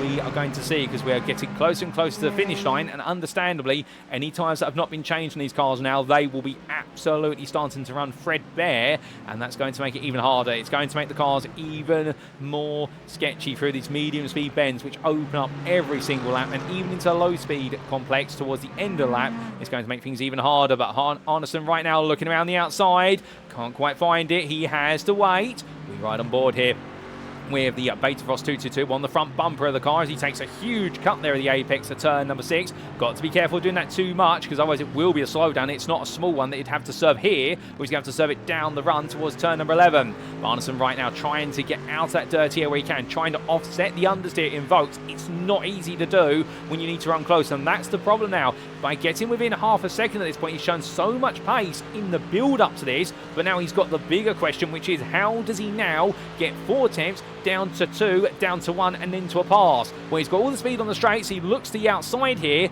but that Aston Martin, it is no slouch in the braking zones, and that is what is going to be now the bigger obstacle course. He needs to be this close as they make the way through the corners, and if he can do so, then he may be able to make a lunge. But coming in towards turns 14 and 15, this camera really give you an idea of how bumpy the road is, but also how close they run to each other here, as it was almost taken off there by the rear diffuser of Miato's car. But coming out of the corner, Miato getting the better exit initially. Anderson will now build up, but he is a little bit closer this time. 3.5 tenths to the exit. He's closer by half a tenth compared to the previous lap. Is this going to give him the confidence now? Does he go for it down into the hairpin? Well, Miato stays there, and Arneson now looks. Miato comes slightly across here. They're both right now playing the game of nobody wants to reveal their hand, but they are going to battle there as Miato parks at the apex and says to Arneson, I see what you're trying to do. I'm not going to fall for it. And Jakub Stovko, he is now only 1.5 seconds back off them. He's almost there to get involved, but is it a bit too late because they now go into lap number 29, and Arneson only a tenth behind as they enter the braking zone. Miato goes to the defensive as possible, and Arneson looking left, looking right, can't find his way through. I think we are going to stay with this fight for a little bit longer, ladies and gentlemen. We do have some battles going on elsewhere down the field, but they're not necessarily for the lead of the class, so please bear with us as they roar the way through turn number 3 towards 4. And right now Arneson so close here as he makes ways the S's this time. He's so close, 2 tenths on entry there into turn number 5. Surely for Arneson, this has got to be the lap now, where if he doesn't get it done this one, I don't know when he's going to get it done. Of course, Miato will not try to make any mistakes here where possible. Coming out of turn number 8, it is a bit of a poor line on exit from what was Miato. Arneson to be a bit slow on the pickup as well. So both drivers right now, they are both goading each other into some very slender mistakes. Stovko 1.5 seconds back still, not quite involved in this yet, as we're looking back from your leader.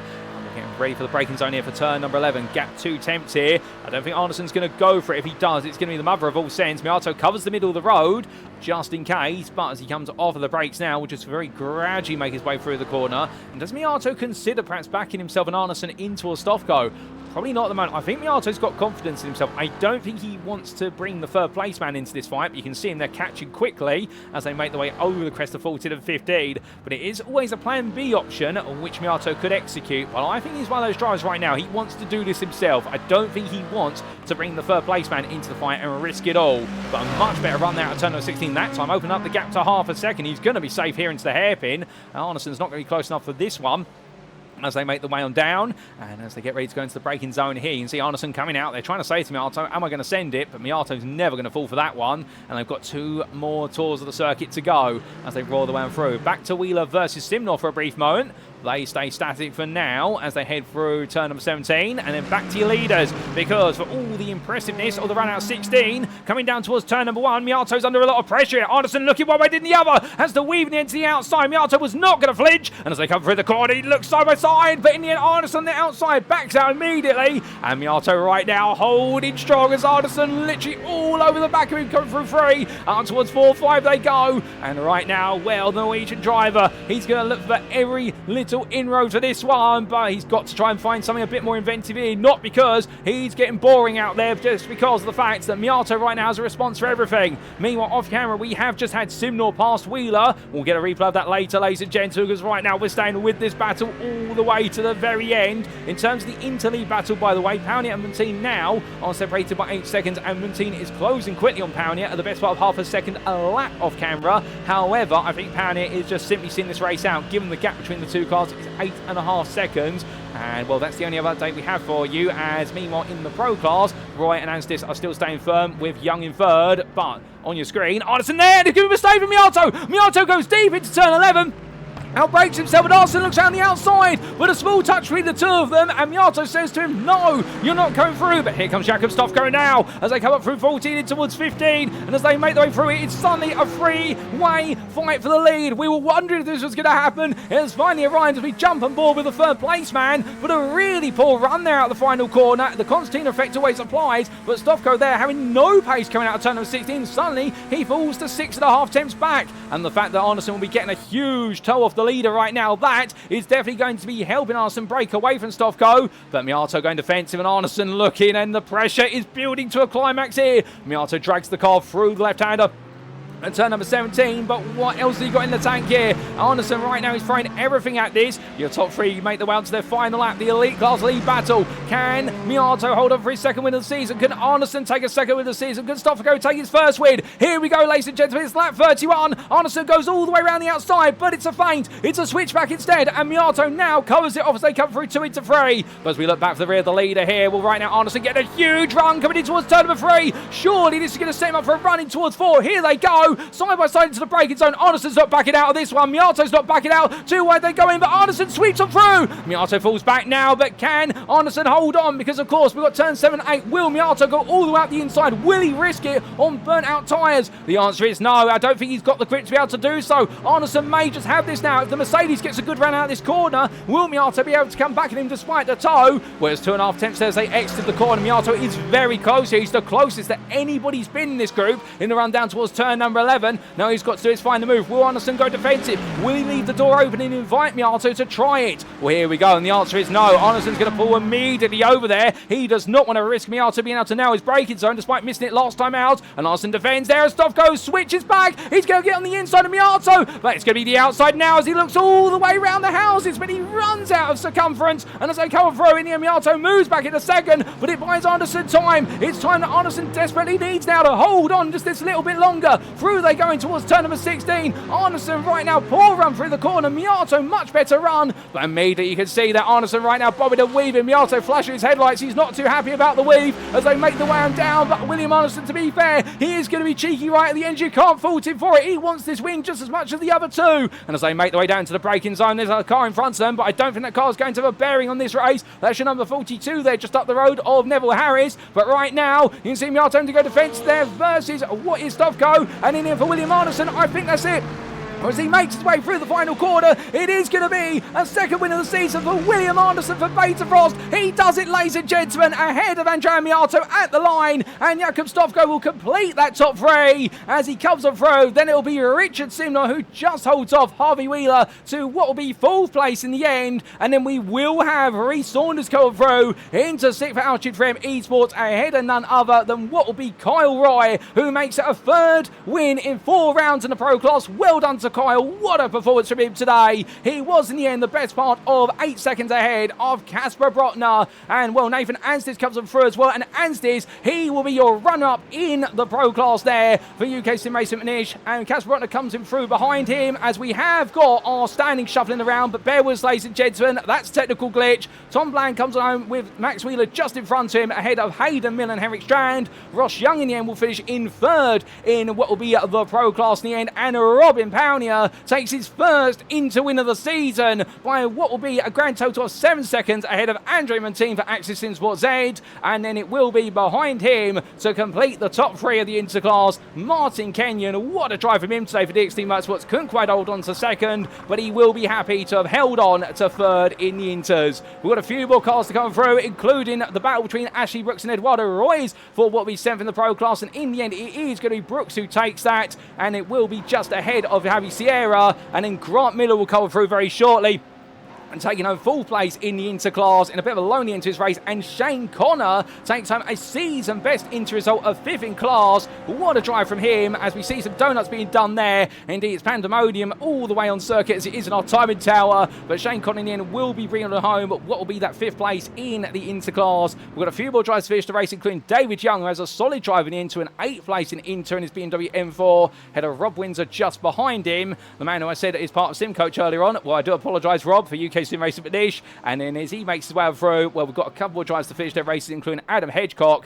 who in the end I think has run out of fuel. I think the car's not been fueled for the 31st lap. He's going to crawl. Can he make it, ladies and gentlemen? Come on, somebody give him a push if not, because the Altitude 3M Esports trial, we want to see him finish the race. As Tom Wheeler as well making his way down. Well, he's already finished his race by the looks of things. And I think in fact Adam Hedgecock here, is he going to make it? Come on, Adam, just a little bit further, please. Get to the finish line. It's only about 100 metres to go, and can he do it? Nobody else is there to help him right now. Well, the good news is it's on the flat. It is essentially on flat grounds around the stadium. He's almost there. Just a little bit further to go, and I think he's going to make it, ladies and gentlemen.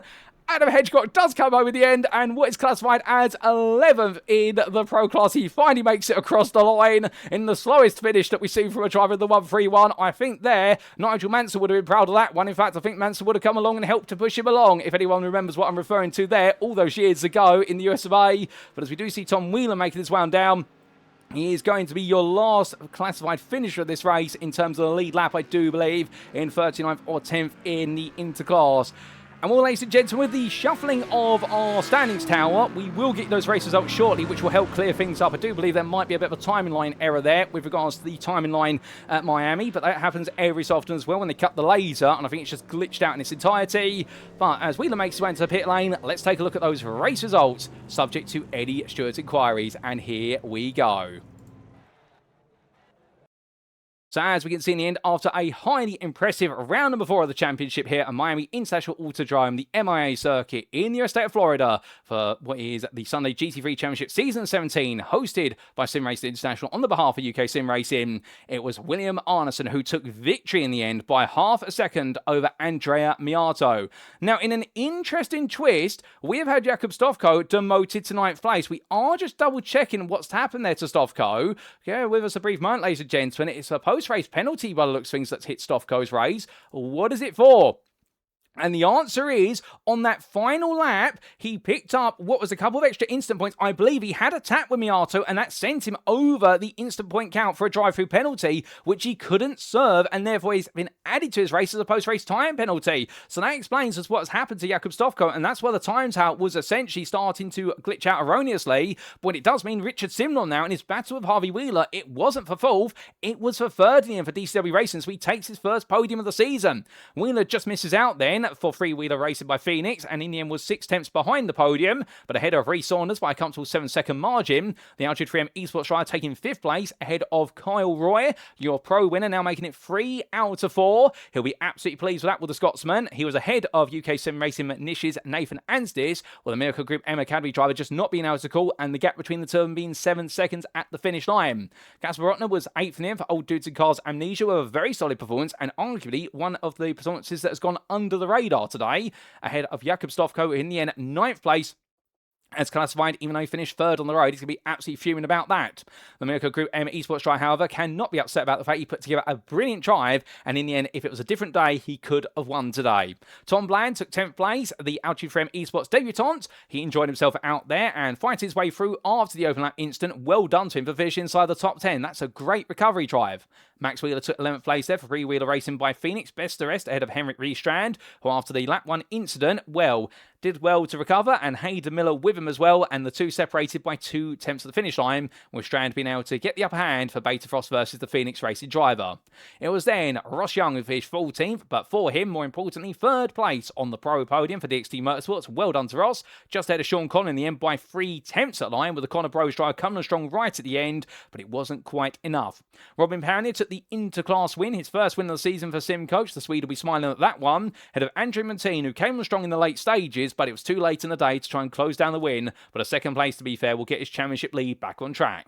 Justin Noel, Darren Sharples and Matthew Croft completed your top 20, and outside that top 20 in the end, it was 21st place to Martin Kenyon, 3rd of your Inter runners, and the DXT Motorsports driver. Maybe a little bit gutty he didn't take 2nd, but to be fair, on reflection, I think he'll be more than happy with the fact he's back at the podium once again.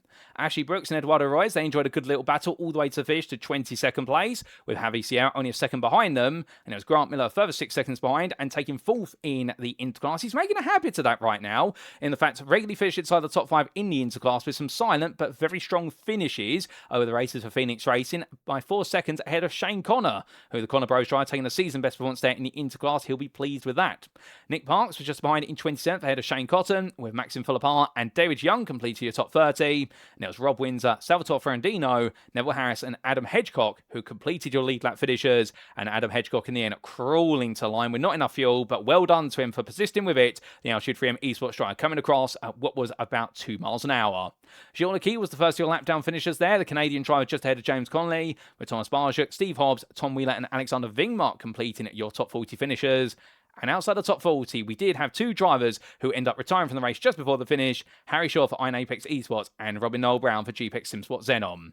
But coming to then your individual class finishing positions, because this is where all the points are paid and made, well, we can see in Elite firstly, William Arneson, your winner in the end for Beta Frost, and what a turnaround today. He may have in the end started in 4th place, but he found his way through. Of course, a bit of a question mark as to what exactly happened at turn 1 on lap 1. Did he make contact with Miato, and did that help Miato then make his way into the rear of what was Arneson's teammate of Henrik Strand? Of course, no malice meant, no accusation whatsoever, but there will be something the shoulds may be taken a look at, depending on what gets submitted. But still, forget that cloud, you always have to in the racing, and William Arneson in the end put together an incredibly good performance in order to go all the way from what was 3rd in the running order to the win. But he had to battle hard with Andrea Miato, and the Tartan Restech driver in the end, despite his valiant defensive efforts, could not hold off the Norwegian driver.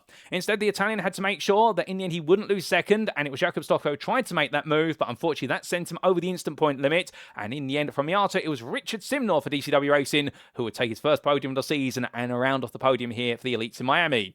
Harvey Wheeler, 4th in the end for Freewheeler Racing by Phoenix, one of his strongest performances of the season by far, and he'll be hoping the next time he can be on the podium, with Reece Saunders in the end not quite on the pace here today. But to be fair, the Altitude 3M esports driver, knowing that Miami was always going to be a tricky one, due to the warm track temperatures and the Ford Mustang not enjoying this circuit as much as some of its rivals, and in the end putting together a 5th place, he will be happy with that. Old Dudes in Cars Amnesia's Casper Brotner, great result for him, 6th place in class, one of his best performances of the season, ahead of Jakob Stofko, who again, he has to look past what's happened at the end of the race and think to himself today, it wasn't quite there, but Stofko definitely demonstrating he has got what it takes to win these races. The Mirko Group M Esports driver in the end taking 7th, only 2 seconds ahead of Tom Bland, who recovered very well from the back of the field to finish in 8th place for Altitude 3M Esports. What a way to do your debut. Not perhaps the biggest haul of points, but to be there, definitely one of the standout performances, ahead of Max Wheeler and Henrik Riestrand, who round off your top 10 there for Freewheeler Racing by Phoenix and Beta Frost respectively.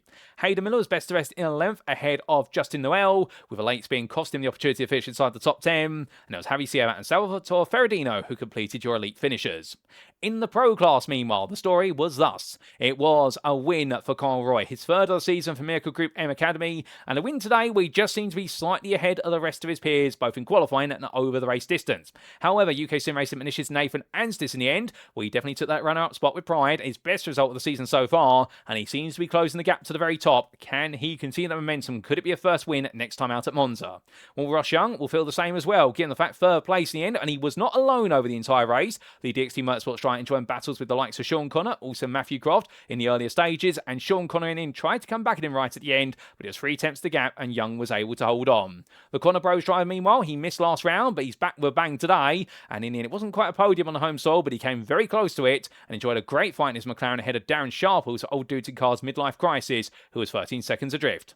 Matthew Croft, 6th place in the end for Axis SimSport Z, and that early instant between himself and Sean Connor definitely not helping his day, but to be fair, some good points coming to his name ahead of his teammate of Ashley Brooks, and there was a further second back to Eduardo Royes for Axis SimSport Y, the sister team driver, who in the end also picking up some important points. Maxim Philippart, what an absolute turnaround of fortunes compared to last time out in Algarve, where it all went so well. Here today, not going well at all, and the Belgian driver's got to try and find out what's gone wrong here before Monza in a week's time, so you won't want that to continue. Head of Rob Windsor for UKSimRacing International, who really was not quite on the pace of his peers today, but still finishing 10th, some good points coming to his name. Adam Hedgecott, best to rest 11th place there, unfortunately running out of fuel on the final lap, so therefore losing the chance for a top 10, but still, he made it to the finish, and he was ahead of Steve Hobbs, who was classified a lap down for Sim Coach, ahead of the retirees of Harry Shaw and Robin Noel Brown. Then lastly, coming to the interclass, and what we can see here is that it was a win for Robin Pownier, his 1st of the season, and could this be with the floodgates open for him, given the fact it was 2 second places in the previous rounds, and now it is finally at long last a win that will definitely propel him a little bit closer to the very top. Andrew Montine, meanwhile, 2nd place finisher, now his second place of the season, added to his win for round number 2. Montine's championship lead will definitely be holding firm, but he will be practically equal in points now with Robin Pownier when the drop scores are accounted for. Then behind the Axis SimSport Z driver be Martin Kenyon for DXT Motorsports. who was a further 7.5 seconds adrift, but the DXT Motorsports driver picking up a good haul of points in this one, and therefore he's got to be thinking to himself, well, it's another third place, following his previous third place. Next time, second surely got to be his. Grant Miller for Phoenix Racing, he's definitely right now maintaining a great run of form, another solid result, ahead of Shane Connor, and the Connor Bros driver will move up the order now, getting that 5th place finish. He was 2 seconds ahead of Nick Parks, the privateer, who matched his season best performance there with a 6th place, just ahead of Shane Cotton. Well, the Phoenix Racing driver in the end not quite able to overhaul the Ford, but he was able to make sure he picked up some valuable points. Derek Young for Logistical Nightmare Racing made sure to finish on the lead lap and enjoyed himself in his BMW M4, made some steady progress ahead of Neville Harris, with the privateer there being the last in to drive to finish on the lead lap ahead of Gilles Lequy. Lequy completed the top 10, and it was James Connolly, Thomas Barger, Tom Whelan, Alexander Vingmark who completed your finishers of the Interclass. Well, with that, ladies and gentlemen, that concludes all of our racing and run down the results here for what has been our 4th round of the championship, and what a round it has been, no doubt about it. There was excitement, there were battles, and there's some brilliant qualifying laps as well. But all that leaves us to now, of course, is it's time for us to wrap up.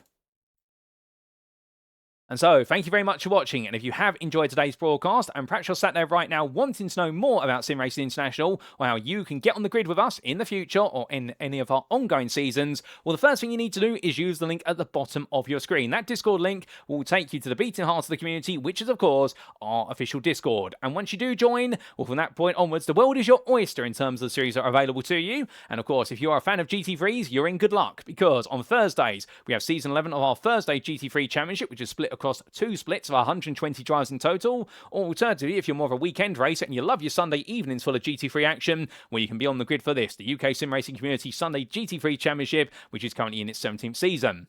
Meanwhile, if you're a fan of GT racing, but you want to go back in time a little bit, we do have our debut season of our GTE Championship, which is going incredibly strong, and already we're thinking about a season 2, I can tell you that, ladies and gentlemen, albeit we don't have dates around it, but we are already thinking about it. I think we can definitely put that out there and say that we've been enjoying it so much that season 2 may be on the cards, and that's on Friday evenings. And as for what is perhaps a bit more casual, if you're looking just to get on the grid, free to join, and you're not looking to essentially put what would be perfect sectors together, but more just a bit of social company, or just looking to improve your skill, well, of course, we do have our practice league, which does run on Tuesday evenings, Wednesday evenings, and also on Saturday afternoons. There's never been a better time to get on the grid at SimRacing International.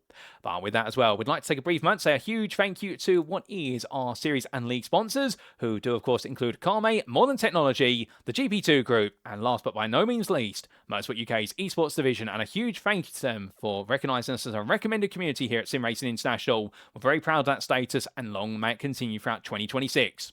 But speaking of things continuing, well, ladies and gentlemen, where are we off to next for round number 5? Well, we are making our way to Italy, and we are heading there to Monza, the Italian Temple of Speed. But it really will be the Temple of Speed, because we're not running the Grand Prix layout next week. We are running the combined layout, where we are paying tribute to the circuit that was once used in the early 1960s for Formula 1, the Grand Prix loop combined with the oval, which is now disused, but still stands the test of time. And it really will be a question there, who is going to be the quickest of them all in the ultimate game of the Need for Speed? Well, the racing will occur on Sunday the 8th of February 2026, but we will invite you to come join us as if it were live on Monday the 9th of February 2026, where we may just see a shake-up in the standings, because here in Miami today, we saw in the elite class, it was none other than William Arneson, who, after taking an early win in the season, finally finding his second win, and therefore making his rivals now have to take a step back and think, is it Arneson's championship to control? Meanwhile, in the pro class, Kyle Roy seems unshakable from the top now, 3 wins out of 4, and in the interclass, well, there is a new